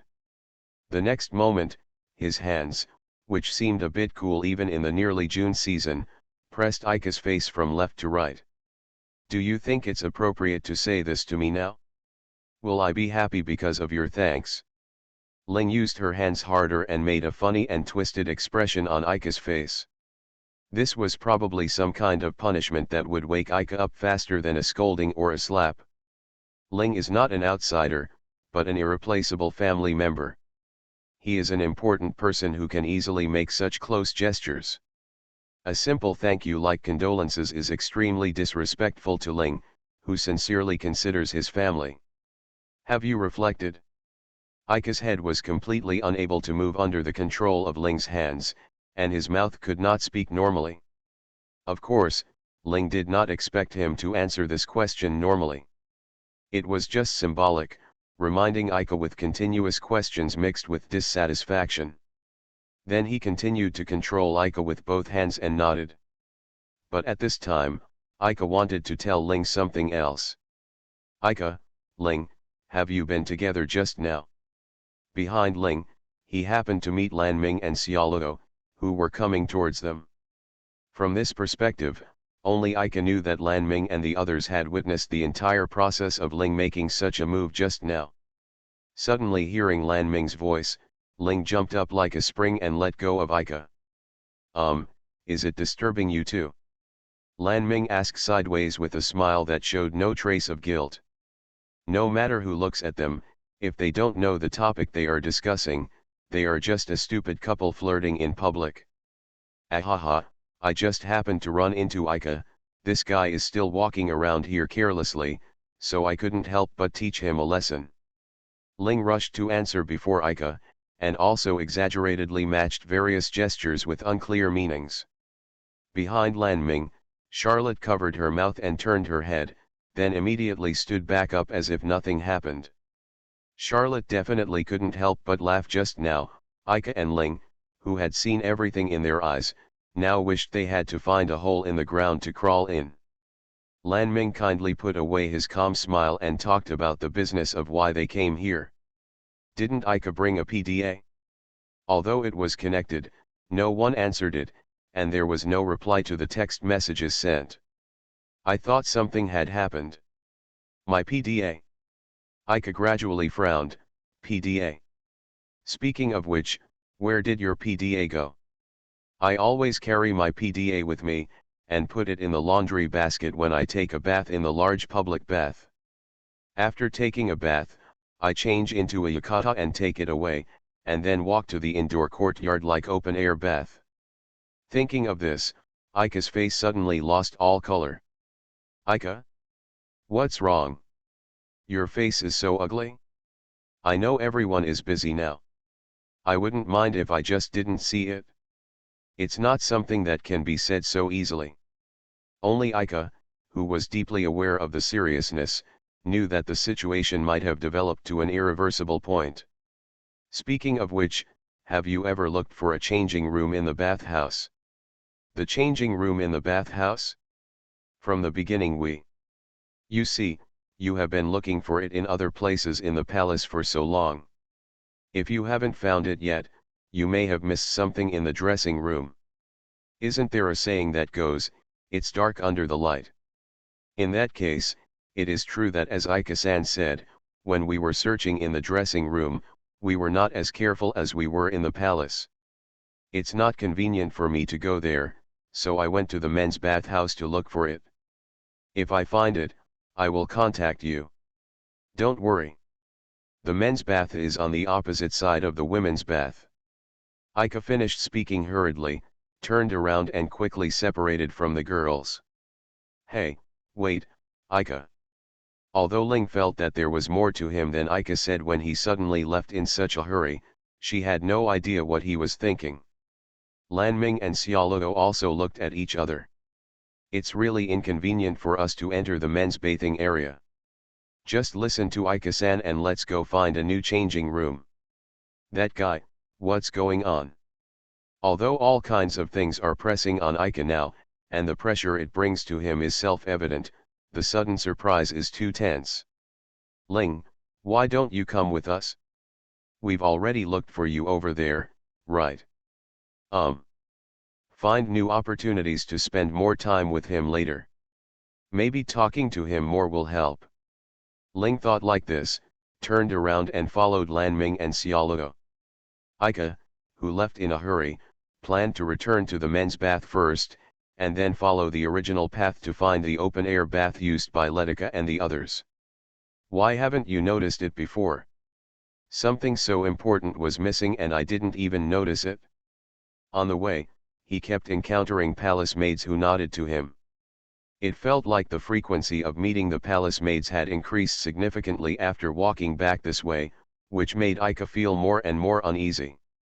Kara Little said that teacher Letica is currently organizing an investigation into the traces of magic in the open-air bath, and it should not be easy to get in. Saw the men's bath. From here, turn left, turn right, and go straight through 3 forks.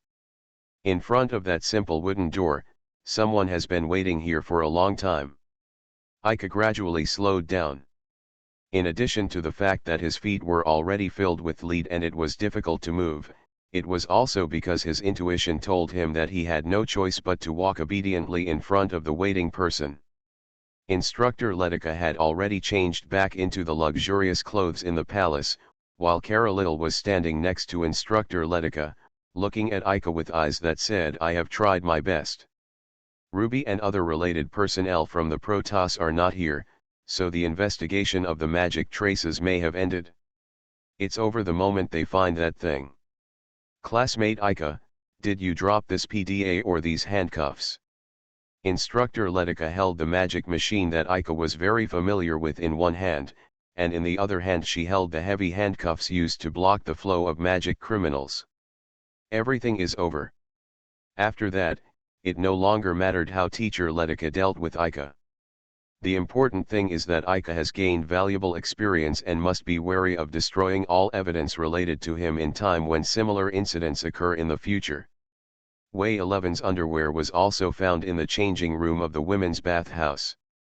Ika didn't know what kind of tactics Kara Little used to make them think that it was because they didn't search carefully before that they caused such a big misunderstanding, and apologized and thanked the gods who stayed up all night with them.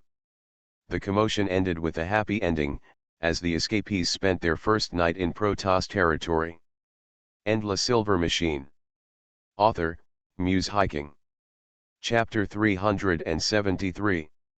Although teacher Letica's throne handover ceremony is a week away, her parents seem to have left all official matters to her to handle now.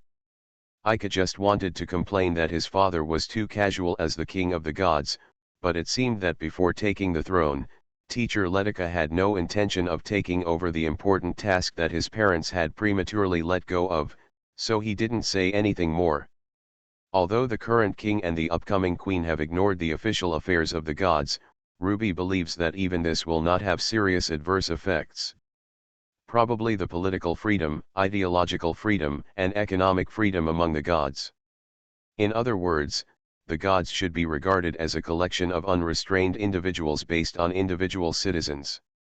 Therefore, teacher Letica still had time to discuss future plans with everyone the next day.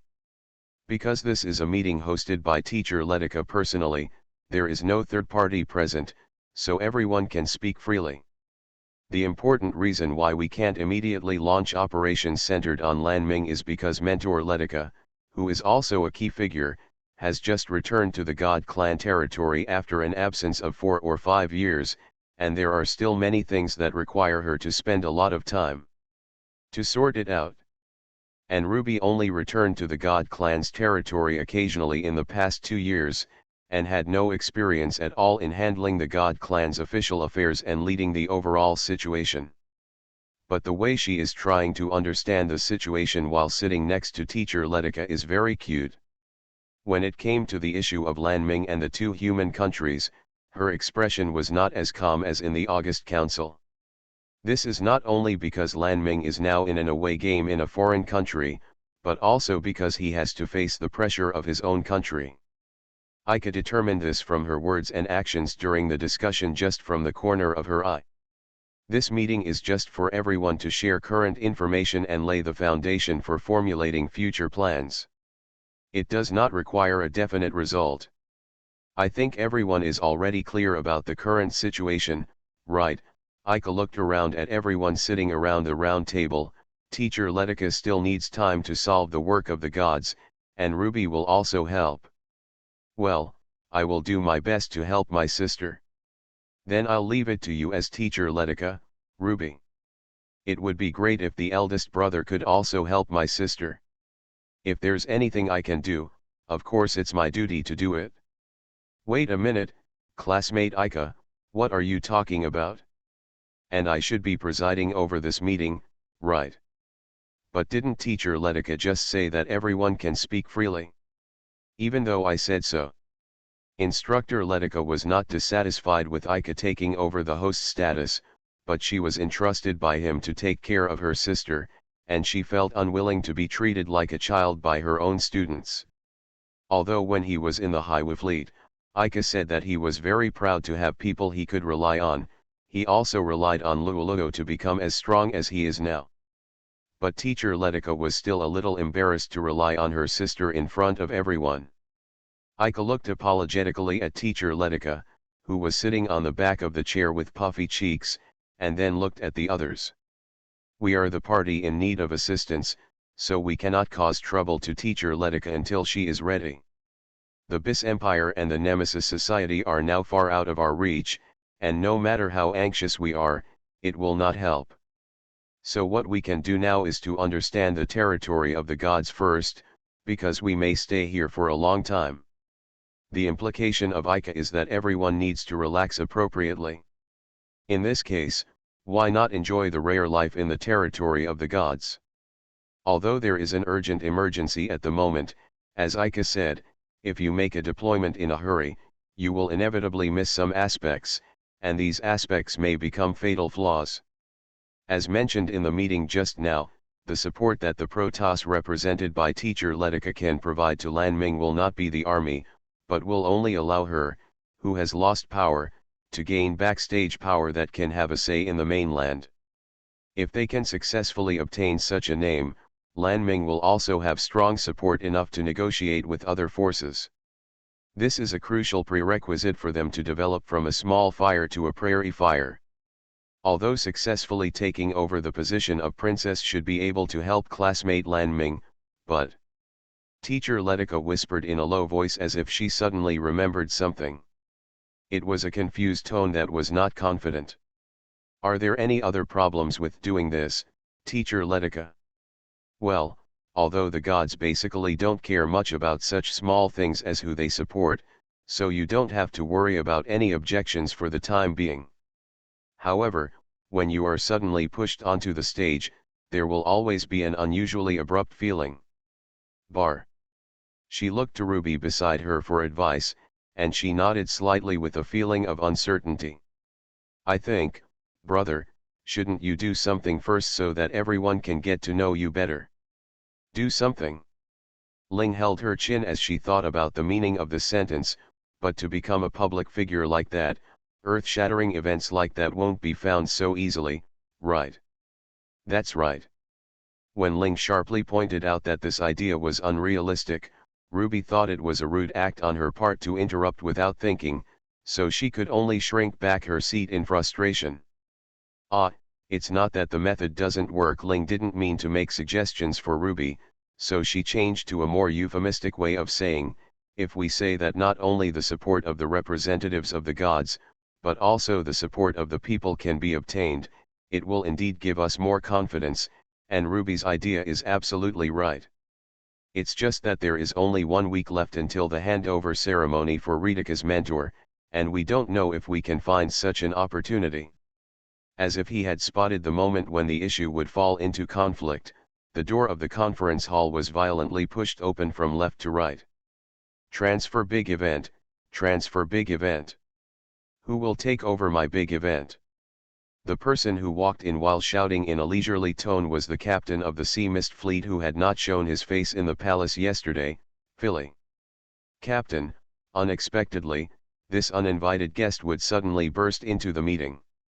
Ruby, who was closest to her, immediately jumped out of her seat and tried to drive her away in a panic. My sister is presiding over the meeting now. Time, how can you come in at will? It's okay, Ruby. On the contrary, teacher Letica accepted Philae, whom she had just met, without any problem. Perhaps because Philae has been taking care of her sister in the past 2 years, teacher Letica is relatively tolerant of her in many aspects. But Captain Philae is also someone who supports Lan Ming. Since we have similar things to do, we are comrades. Your Highness Letica said that very well. Come, comrade, finish this bottle. Don't bring alcohol in here, Captain. Ha ha ha. What's wrong with that? What's wrong with that?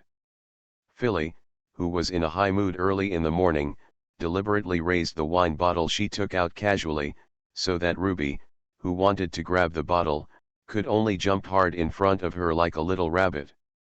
Originally, all the participants in this private meeting were relatives and friends who knew each other well, and there was no overly serious atmosphere. Now looking at this warm picture in front of me, everyone smiles happily.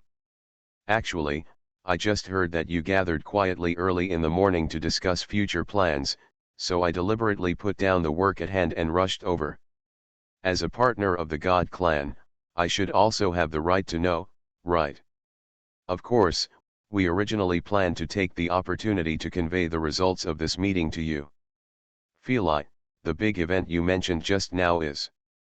Of course it's the test question given to me by the gods, my lady. Philae deliberately let out a loophole, allowing Ruby to take the bottle from her hand, and then took out a scroll from the pocket of Sashuang's uniform. This is, does the captain often see maps on the ship? Yes, this is a map I made while dealing with the magic item smuggling group. Wei 11 and Ling moved their positions to Philae, who came over. Philae spread the scroll on the round table, and after unfolding it, a clear three-dimensional map was projected in mid-air. The map shows the entire continent and surrounding sea areas, as well as easily overlooked straits and reefs, which are all carefully marked. There are also some circles and star symbols represented by red marks. Ruby, do you still remember these sea areas marked with circle symbols? Well, I know these places. Ruby, holding the wine bottle in both hands, also squeezed to the edge of the map and glanced at the circle symbols marked on the map. These circled places, we seem to be there with other ships. The team has fought. Yes, this is the place where I accidentally encountered the smuggling group's transport fleet at sea. Of course, it may not be the smuggling group. After all, such ships basically do not have identification marks, and most of them are engaged in illegal activities. A moving fleet. Even if we asked them to identify themselves, there was no response, so we decided to sink it after 1 or 2 warnings, or if they took action first.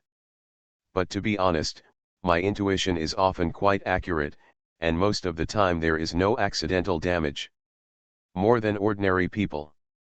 Philly proudly puffed out her chest, and only Ruby, who had actually fought with her, looked at her with worried eyes. Perhaps Philae's intuition went wrong more often than she admitted, and it might even have caused major problems between certain countries at some point. However, the Sea Mist fleet can still travel unimpeded on the sea. It may be that it has dealt with the trouble it caused in time and used some special means, or it may have relied on the concealment of Ruby's magic outfit, the realm of mist ability. However, there are less than 10 places marked with circles on the map, so maybe there aren't enough encounters, so it's possible that everything has been uneventful so far. Then connect all these circled areas together. Philae raised her hand and used several straight lines to connect all the marked locations on the map. These lines finally converged on the same promontory.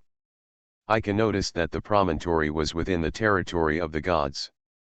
In other words, the smuggling group transports goods to all parts of the continent from there. Humans have magic technology, the gods have light core, and other races also have their unique technologies. Now all technologies are focused on the human aviation magic ship and the Protasta Sea Kong. Both have far more powerful and flexible forces than the ocean fleet. They still use the purely mechanically powered ocean fleet as their main means of transportation. They should want to try their best to act covertly and avoid the monitoring mechanism for magic power. Philae's explanation was crisp and clear, and she had explained all the information everyone needed to know. This was indeed in line with her straightforward style of doing things. Through Philae's explanation, Instructor Letica already had a rough outline of the background and content of the trial questions she was about to take on, saving a lot of time in repeating questions and answers. Now, Teacher Letica only has the last and most core question left. So, how did you finally determine that the other party was the target smuggling fleet? What exactly were the goods they smuggled? If we can find the goods they transported before the ship sank, it's basically certain. This smuggling group deals in a magic prop called mimic magic equipment. Mimicry magic equipment. Such an important keyword immediately attracted the attention of everyone present. This was the first time that Philae had told everyone the name of her core target. Unexpectedly, it was a term that would cause a commotion just by mentioning it. This is the code name given by the gods to that kind of magic item. As the name suggests, mimic magic equipment is a degraded version of magic equipment made by imitating magic equipment. As far as I know, humans also use magic technology to create magic equipment. Magic equipment with similar abilities has been released. But the mimic magic equipment is not the same concept as the magic equipment I know. There is not much difference between the power exerted by the mimic magic equipment and the real magic equipment. Ruby and they are all magic equipment holders, and when fighting them, you can clearly feel the magic power fluctuations that are very similar to the magic equipment. Magic equipment is a magical weapon with superscale capabilities that suddenly appears in cross-border wars. Without exception, they have the power to easily subvert the laws of physics and magic. If human magic is the power to transform nature, then the ability of magic equipment is the miracle of transforming the law. This is why we call it mimetic magic equipment rather than mimetic magic equipment. Moreover, although mimicking magic equipment can exert similar power to magic equipment, this power must be controlled by the user. The reward can only be obtained at the cost of life force. When we fought with them, we also saw many stupid people who relied on this power until they died. Just by listening to Philae's explanation of the mimicry magic costume, it was clear that it was a taboo item that could never be circulated in reality. Using vitality to trigger a power similar to magic equipment, is it possible to simply use a sacrificial ritual to increase the power of magic? Sacrifice rituals that use vitality as a source are also classified as enchantment magic. Based on the knowledge Way 11 possesses, vitality and magic power are essentially two elements that can easily resonate. If you use a certain type of sacrificial ritual, you can also activate magic that looks like a miracle, but is actually just amplified and mutated magic. But Philae shook her head and denied Way 11's overly optimistic speculation. I want you to see the real thing with your own eyes. It should be easier to understand. Endless Silver Machine. Author, Muse Hiking. Chapter 374. Walking down the stairs from the high platform, you will find a dark space where it is easy to lose your sense of direction. Runes that emit faint fluorescence are spread all over the walls of the entire space, becoming the only source of light in the entire space. As everyone's footsteps entered, the runes burst out with more intense light, completely driving away the darkness. Do you feel that your body has become a little heavier? This is a safe build with the light core of the gods. The runes on the wall are the essence of the light core. Its main function is to inhibit the flow of magic power. After all, this kind of danger magical weapons operate through magic power, so we naturally put a lot of effort into defensive measures. Is that so? Way 11 blinked her big eyes and quickly scanned the people around her. She didn't feel that her body was heavy because her magic power was suppressed, but she didn't know whether to cooperate with everyone else's feelings. Classmate Way 11, don't you feel the discomfort of having your magic power suppressed? It's because of that, I ate a lot for breakfast. I said it wrong, it's not that. Ugh. Haha, teacher Letica, you should know that Way 11 is a genius. This level of hindrance is nothing to her. Ika hurriedly intervened between instructor Letica, who had noticed Niduan, and Way 11, who was struggling to explain, and used a very relaxed tone to help Way 11, who had a special physique, be fooled. Inhibiting the flow of magic power is equivalent to inhibiting the breathing of creatures. This is only true for creatures that need to absorb magic power from the air. As another form of magic costume, Way 11 has a strong magic power reserve within her body. As long as the magic pathways in Way 11's body are not directly blocked through special means, there will be no obvious impact on her in a short period of time.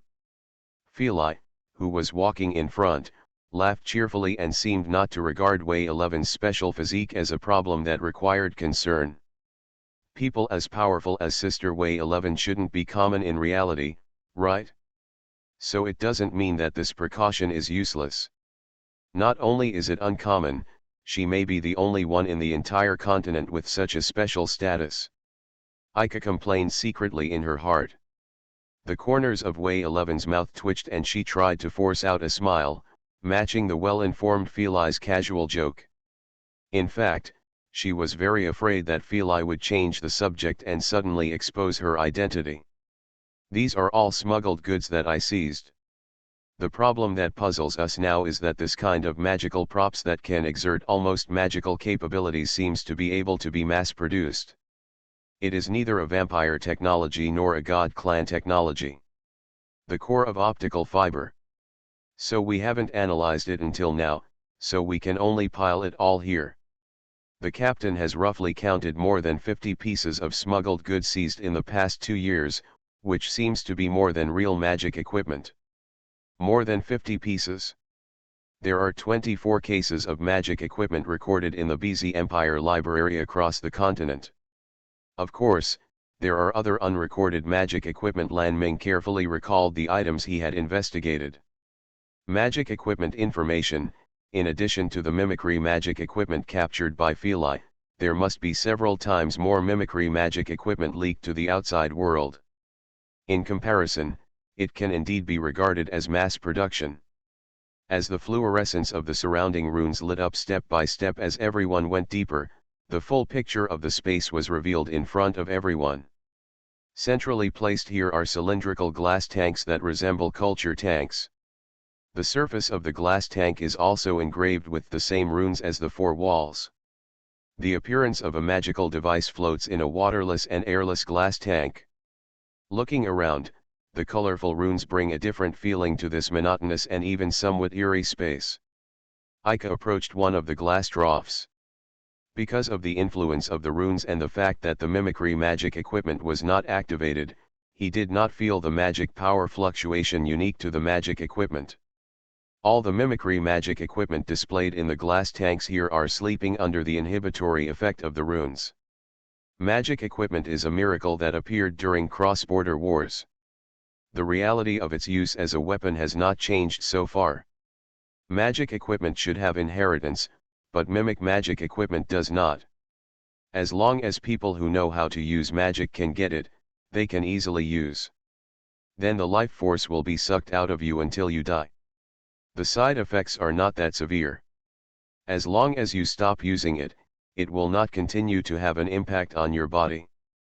But it's not the side effects that are scary. Feli touched the runes on the glass tank with her hand. I have used the mimic magic equipment. Most people are basically aware of the side effect, but they have not given up the idea of using mimicry magic equipment. I think that feeling may be similar to our blood-sucking impulse, and it is an addictive behavior. In other words, once you get your hands on the mimicry magic outfit, you can no longer get rid of it, and the only way is for it to eat all your flesh and blood. We have met many people who could have been saved. Ruby clasped her young hands in front of her chest and said in a very unwilling voice, originally they finally wanted to give up resistance, but in the end they seem to have lost their reason. Is like using up all its power to attack us. Obviously there is no need to go to that point. Probably recalling the horrific scene, Ruby's eyes gradually lost their luster as her tone was about to cry. Teacher Letica didn't know exactly what Ruby went through during her stay at Frost Moon Academy.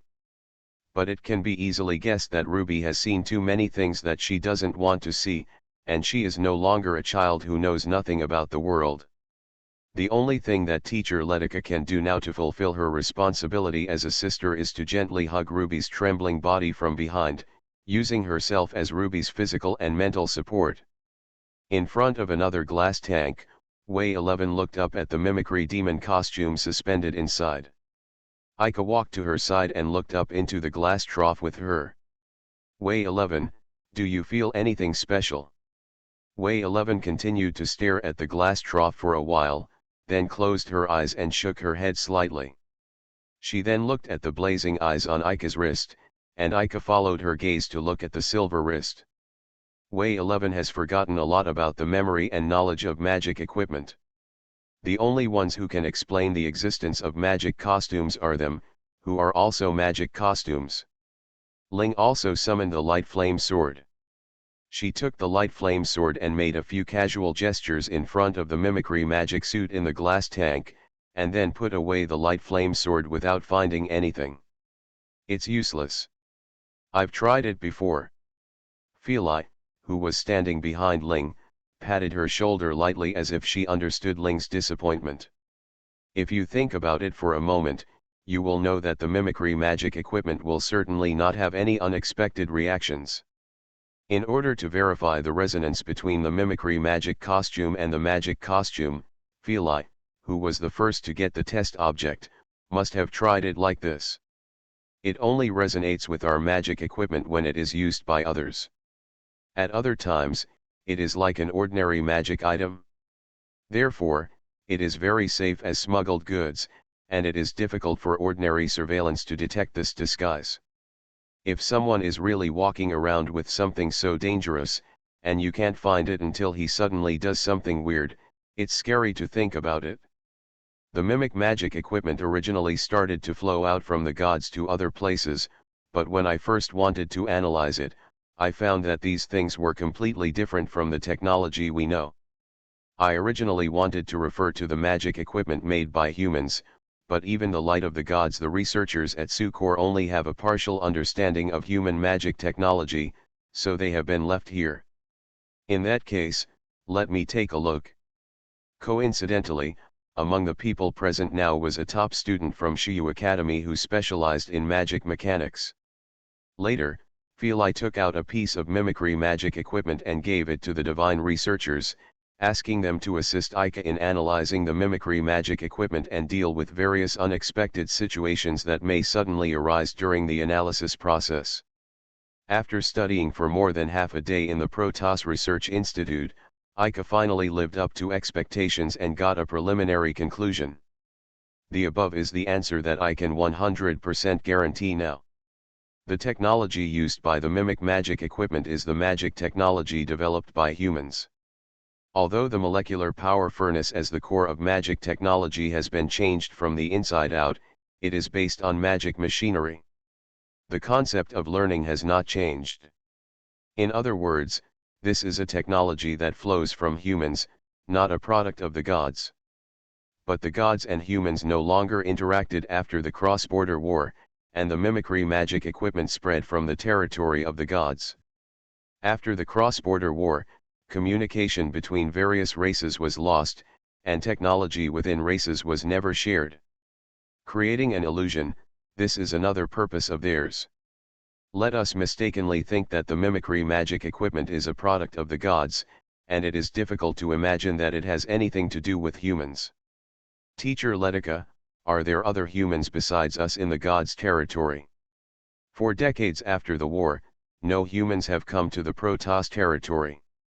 Although our entry and exit are not strictly monitored, we will not treat the movements of other races in the Protoss territory lightly. But this is just my original view of the Protoss territory. In the past 2 years since I was away, there hasn't been much change in the past 2 years. It's just that friends on the Sea Mist fleet occasionally go to the street when they go ashore, but only occasionally. Our God Clan territory is protected by the barrier of the Guangxia Core Center. If you don't have guidance, You won't be able to find this place easily from the outside. In the past 2 years, we have had little interaction with other races. Ruby explained to teacher Letica the 2-year gap during her absence. Although it is definitely magic technology, it is decisively different from the magic technology I have mastered, which is the molecular power furnace. Ika's expression became a little bitter. In short, the principle of magic tools cannot be used. Let's explore the mimic magic equipment. Only by finding the person who made the mimic magic equipment can we fundamentally solve the problem. The magic technology of the Tiburai Kingdom has developed very slowly. I think it is even more unlikely that they have created weapons that surpass the magic technology. This incident does not rule out the possibility of having some connection with the BZ Empire. Lan Ming didn't say it to others, he just said it to himself with certainty. Seeing this, Feli raised her lips. So didn't I ask you this morning if you need a big event? In fact, even if it has nothing to do with humans, I still want to see if you are willing to investigate this smuggling group with us during this period. We usually sniping their smuggling fleet in the sea. There are relatively few opportunities to return to the Protoss territory for investigation. Moreover, I think their home base should be somewhere in the Protoss territory, and the sea is just their outflow channel. Fortunately, they are worried too much it's conspicuous and not airlifted, otherwise even the airspace would need to be monitored at the same time. The most important problem that Ika and the others need to solve now is to help Lan Ming establish his prestige and voice in the mainland, find the Nemesis Society and take back Lolo, rather than investigating some smuggling group here. However, Feli seemed to have anticipated Ika's thoughts. While agreeing to provide assistance to Lan Ming, she also made Ika and the others agree on the condition of completing the trial questions. Although I felt like I was being deceived by Feli, Ruby's suggestion was reasonable. If this smuggling group can be destroyed for the Protoss, it will be a great help for Lan Ming to take the first step.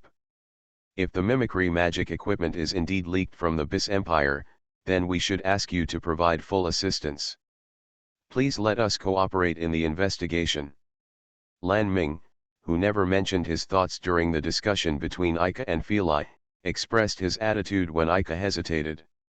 Ika was a little surprised, not because Lan Ming expressed his willingness to assist in the investigation, but because he did not expect that Lan Ming was still acting with the BIS Empire as his own belief during this period. If it is just a simple sense of responsibility, and he is still persecuted and then puts this argument out, in Ika's view, it is the so-called foolish loyalty. What Lan Ming should do now is not to clean up the mess on behalf of the BZ Empire, but to regain the position that should belong to him. Lan Ming himself should know this very well. But in today's meeting, when she talked about the war between the two human beings and the remarks of the radicals in the Senate, her state of mind returned to the beginning. Back to the beginning, I firmly believed that I should throw myself into the trap calmly if I was innocent, and then wait for the gods that I didn't even know existed to clarify for myself. Ika wanted to end the meeting as soon as possible in the morning and end the topic of the Empire's rebellion, just to get Lan Ming out of an environment involving such topics as soon as possible. However, when talking about the leakage of the mimicry magic equipment, she was brought back again. Fortunately, Ika mentioned in the meeting that everyone should enjoy life in the Protoss territory, and this proposal came into effect. The time for the joint investigation operation has not been determined and will be postponed at least for a while. Because not only the Protoss represented by teacher Letica, but also the Sea Mist fleet led by Feli also had to sort out information about the smuggling group. So I have 2 days of leisure time that can be said to be long or short. Now is the time for our festival celebrations here. It is rare for other races to participate together, which should add a lot of color to the celebration. When disbanding, teacher Letica said to everyone with a smile. You are listening to Novels at Bless Up channel. Wish you happiness and luck. Please subscribe to receive new novels. How do you feel about this novel? Please like and leave a comment. Endless Silver Machine. Author, Muse Hiking. Chapter 375. The next day, Ika explained his intentions to Ling and Wei 11 in advance, and gained their understanding. Then inquire about Lan Ming from Charlotte, who you encountered by chance. Your Highness Princess, it may be that she is too tired from running around for a long time, and her face does not look very good. That's true. Ika nodded to herself after listening to Charlotte's explanation. On the way carrying the laundry basket, Charlotte was stopped by Ika, who suddenly appeared. Then he asked him straight to the point about Lan Ming's situation. Charlotte stared at Ika with suspicion and vigilance. As promised in advance, Her Highness the Princess needs a quiet environment to rest well, so please do not disturb Her Highness during this period. Did you see through it? It's not that I saw through it, Anja should also have noticed it. The number of times you secretly glanced at Her Royal Highness the Princess during the meeting today was too suspicious. You must be thinking about something, right? I'm not secretly admiring your beauty, Princess. Well, now that you all know what I'm planning, it's easy to talk. Who can talk to you nicely? Anyway, leave Lan Ming to me for one day. I guarantee that when I return it to you, Your Highness the Princess will still be intact. Isn't this nonsense? What on earth are you going to do to make Her Royal Highness incomplete? That's it, I'll go to Lan Ming's side first. When did I promise you? Hey, Ika. Seeing Ika leaving triumphantly, Charlotte stamped her feet in anger.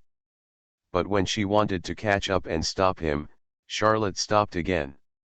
Lan Ming's room is next to Ling and Wei 11, and she should be alone in the room now. Ika originally wanted to knock on the door, but after hesitating for a moment, he directly held the doorknob with his hand. I tried to turn it slightly, but it turned easily. The door to Lan Ming's room was not locked. Then Ika opened the door unceremoniously and made a loud noise. Did you get your change of clothes back so quickly, Charlotte? Ika. Lan Ming, who was standing in front of the window and looking at the scenery in the distance, had already tidied up his appearance and was wearing his daily private clothes. When he saw that the person behind him was not Charlotte but Ika, he immediately showed a surprised expression. If Lan Ming was still wearing pajamas, without dressing up, and still looking the same as when he got up, the reaction might be much greater than it is now. Even Lan Ming, who had just woken up, must still be as charming as he is now. Although she had never witnessed Lan Ming's sleeping face, Ika still thought so. She probably never thought that Ika would rush into her room without knocking on the door. Even her thoughts of scolding were attracted. She just called Ika's name and stood there at a loss. In fact, Ika was also sweating in her heart. Breaking into a girl's room rashly is likely to arouse their resentment, and it will become even more troublesome if you encounter something they shouldn't see. Ika, who at first just hoped to make a big noise to attract Lan Ming's attention, realized how reckless he was. Lan Ming put his hands in front of him and stood in front of the window blown by the early summer wind, with his sideburns fluttering. Even though she is burdened with heavy responsibilities, Her Royal Highness is still beautiful at this moment. In this shady room at the moment, her figure is still so dazzling, as if the gloomy mood revealed yesterday is like an illusion. Lan Ming, can you see the streets of the God clan's territory from the window position? The street. Lan Ming turned his head and looked out the window again. I can't see it. This is the true answer that Ika already knows, because from the window of his room, he can see the same scenery that Lan Ming is seeing at the moment. This is the royal palace of the gods, suspended under the cloudless colorful sunshine. This place is too far away from the floating urban clusters in the territory of the gods. Although there are dream-like natural beauty wherever you look, you cannot see the vitality that can be called a race or a country. Teacher Letica said that this week is a very meaningful festival for the gods. Children's Day. Ika, do you know the significance of this festival to the gods? I first learned about the existence of such a festival from Teacher Letica, and today I learned the name of this festival for the first time from you. Lan Ming was not dissatisfied with Aika's answer. Instead, he smiled and patiently explained the origin of this festival to Aika. It is said that like our human saints, one of the heroes who led the cross-border war to the end came from the gods. At that time, she was just a child, and the gods called her a child, which means an innocent girl. After that, the gods regarded young girls as a symbol of faith, and now it has been extended to use celebrations to celebrate all children and celebrate the hope that their birth brings. So that's it. Aika then realized that different races were surprisingly similar in some aspects. Lan Ming, you are really knowledgeable. Standing next to you has made me fully aware of my own shortcomings. That's not the case. Lan Ming was not happy when Aika praised his knowledge, but just gave him a questioning look in confusion. Since you know so much about this festival, it seems that my position as the inviter is about to change. The inviter? Yes, I am the inviter now. Aika extended his hand to Lan Ming. Let's go to the floating city group that is currently preparing for the festival celebration. Originally, I wanted to guide you, but now look, you are more suitable as a tour guide. It is too easy for Lan Ming to understand what Aika is saying and what he wants to do. Compared to Aika, who was trying to disguise and deliberately create surprises, Lan Ming had already seen his intentions from his words and deeds. However, there was no expression of surprise on her face, but she lowered her head in disappointment. He neither answered Aika's invitation nor held Aika's hand. I'm sorry, I can't, thank you, Aika, but I really want to take a break right now. After trying hard to convey this meaning, Lan Ming's face showed a slightly cowardly bitter smile that was completely inconsistent with hers. In this case, I can only hold you and watch the celebration. Let's hold hands and walk down the street, or I can hold you and walk down the street. Choose one of the two. Which one do you choose? What are you talking about?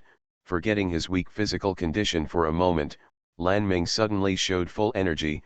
Go back quickly, Charlotte will be back soon. If I see you here. Don't worry, no one will come here. When he said this, Aika suddenly felt as if he was a tyrant who was about to do something abnormal. But the thoughts he wanted to convey to Lan Ming were true. Lan Ming showed a shaken expression for a moment. Although her disguise was slightly inferior to that in the political circles before, she still quickly hid her wavering. Aika has not put down her outstretched hand until now. Whether you are in the BZ Empire or a foreign country, you are always just a girl named Lan Ming. You will not change your identity just because you are in a different place, and you will not change just because you are in a different location. Own value.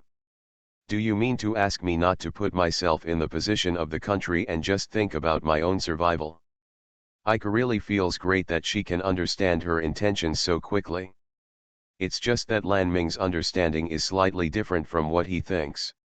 Although Lan Ming's tit-for-tat questions were difficult to answer, everything Aika did was to make her understand this. All this time, all you can see is your own country, so I also hope you can look at other countries. Even now, the war between the Bis Empire and the Tiberai Kingdom is still going on. The people of the Tiberai Kingdom have become scapegoats because of me, and the people of the Bis Empire have become heinous invaders because of me. As long as the war is still going on, and people are dying every second. No matter how far we escape, the next person may be us at any time.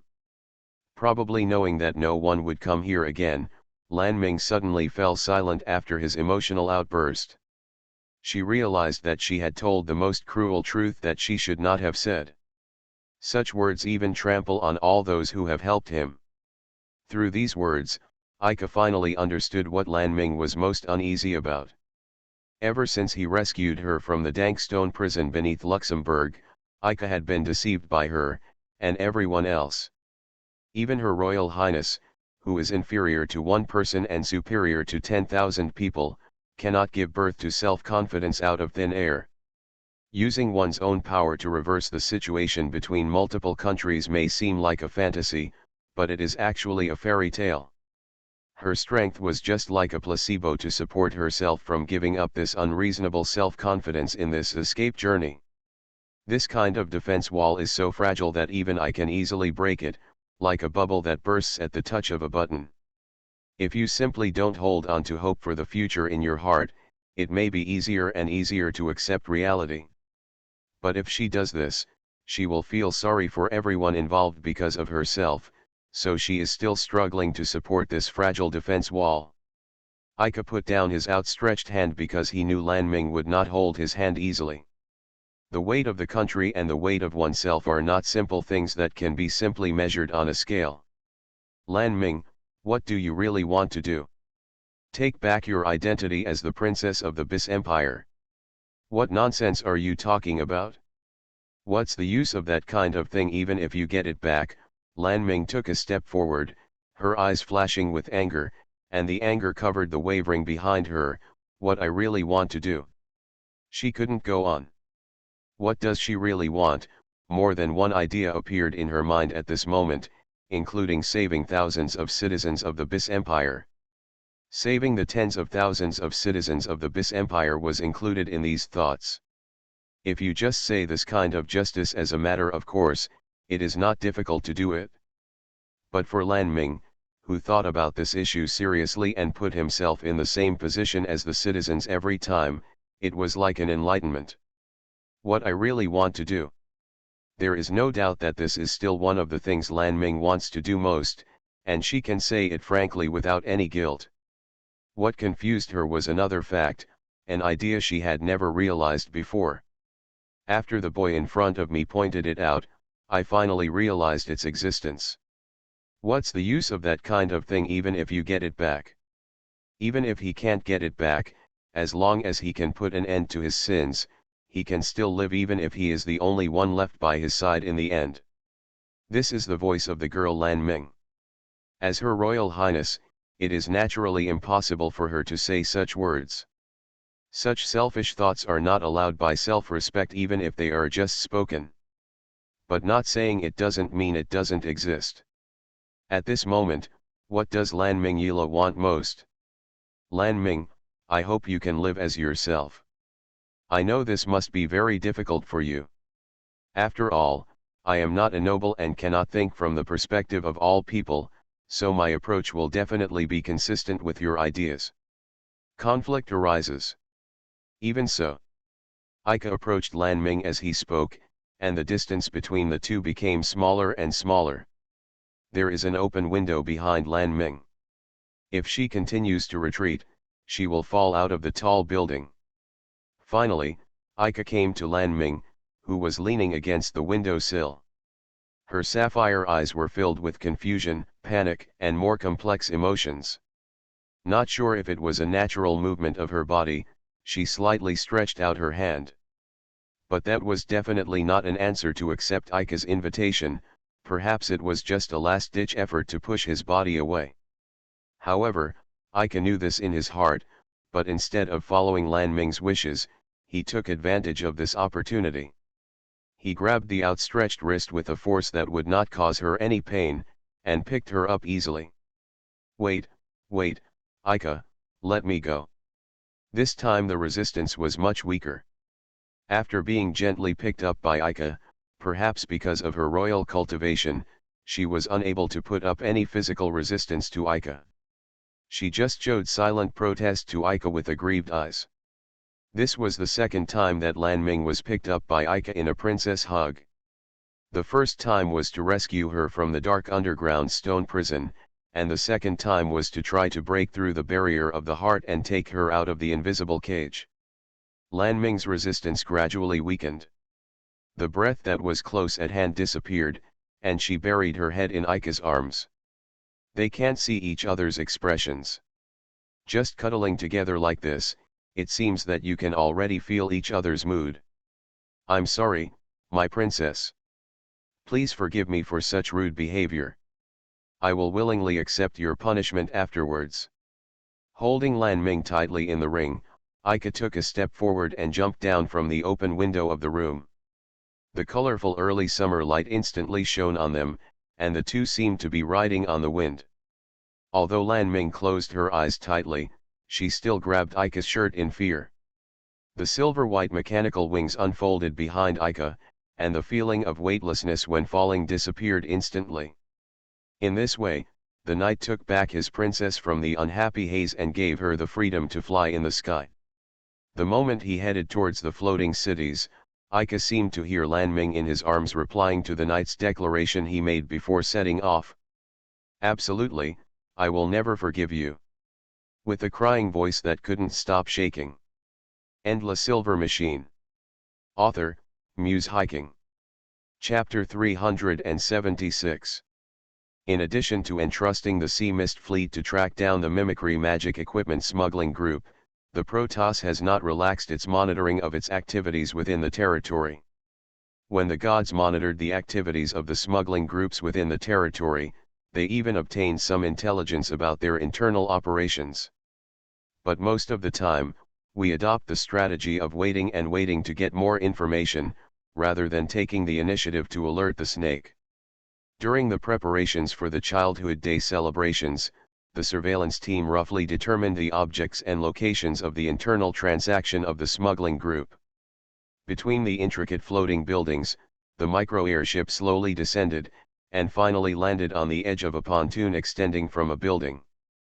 The airship door slid open silently, and two people walked out of the airship carrying metal boxes. Without exception, they all wore black tights that highlighted their figure, and masks that covered half of their faces. From their body shapes, they could be roughly distinguished as an adult man and a tall woman. This floating structure has ceased operation. Except for the magic power used to keep the buildings suspended in their original positions to prevent damage to the overall structure of the floating urban cluster, all other energy supplies have been cut off. The glass door at the end of the pontoon was unlocked, and no one else should visit here except them. Although it is an abandoned building, except for the fact that the interior has been completely emptied, it looks extremely empty, and there is no sense of dilapidation that is consistent with an abandoned building. I thought it would be a little more seedy. Talk less and just do the work. The man who was scolded by the woman in a low voice shrugged his shoulders and remained silent. The footsteps of the two people echoed in the empty corridor, and they didn't need to cover it up. This is a signal to the recipient that they have arrived. The man reached out and pushed open a rusty sliding door next to the corridor. Behind the door was an empty room with only a worn-out sofa. That might not be accurate, because besides the two of them and the old sofa, there were three other people in the room. The man opposite, who was sitting on the shabby sofa with his legs crossed, stood up. He pushed up his black sunglasses and had an unlit cigarette in his mouth. There were two other burly men beside him, standing on the left and right sides of the shabby sofa with their hands behind their backs. They seemed to be the man's entourage or bodyguard. Don't just walk in without saying hello from now on. Didn't your boss teach you? The man picked up the cigarette with two fingers and gestured to the two people who entered the room. If those things will hurt you, the delivery person has been turned into scum, and the people above you may regard me as material for the goods. The man and woman stopped. The man wearing sunglasses snapped his fingers, and the magic circle that extended from multiple blind spots in the room to the feet of the two people dissipated. That's probably not the case. I'll just replace you with the next batch. After all, you whole monks are just consumables. Men actually only say these words to themselves. Because whole monks have no independent thoughts and are just humanoid tools that act according to established patterns. Well, I have brought the goods, the key to passing through the territory of the gods. Bring over the light flocculation stone I requested. Don't bother, we've got something better for you. The moment the cyborg spoke, the two men next to the man in sunglasses reacted. The tights covering the burly body exploded, and the muscles all over his body squirmed as if they were alive. The flesh and blood that had been stripped from the body mixed together and fell to the ground. In the blink of an eye, the two men who were as strong as bears turned into huge alien shapes that looked like pieces of meat. 4 or 5 eyeballs were in wrong positions, and the upper and lower teeth were too long to close the bloody mouth. Saliva that smelled like a corpse fell down the brown and black greasy mane. Two huge, creepy aliens pounced on the man and woman, as if they wanted to ravage the two people whose bodies were out of proportion to each other. The woman let go and threw away the metal box. The next moment, the alien was already in front of her. The woman lowered her body, held two golden dachi swords that appeared out of thin air with both hands, and drew her bow left and right. The exquisite patterns on the blade were radiant, and even when the alien giant was divided into four parts in a cross shape, it didn't dim even half of its brightness. The man on the other side raised the silver-white long-barreled gun body connected to his left arm, and the three-legged gun stock was placed majestically in front of the man. The silver bombardment engulfed the oncoming alien along with the four pieces of debris there, leaving not even a trace of debris in the torrent of magic power. A few minutes ago, the Protoss tracked one of the parties to this internal transaction. Although the surface of their micro-airship has been optically processed, it still has not escaped the surveillance sight of the gods. Before the airship was about to land vertically on the pontoon, two figures flashed on the top of the airship through the teleportation magic of the Protoss support staff. Ling made a downward gesture, Ika nodded and received it, using a cutting knife made by mechanical alchemy to open the entrance to the interior of the airship. This violent method could only be used when the airship was hovering, and the two men invaded the airship effortlessly. Everything is already planned. After sneaking into the airship from the entrance, Ika and Ling used their own violent aesthetics to instantly seize control of the place. So far it's been going pretty well. Let's talk about this after everything is over. I'm going to see if this airship is automatic or manual. Ika pushed away the unconscious driver who was slumped in the driver's seat, but his hand felt very strange.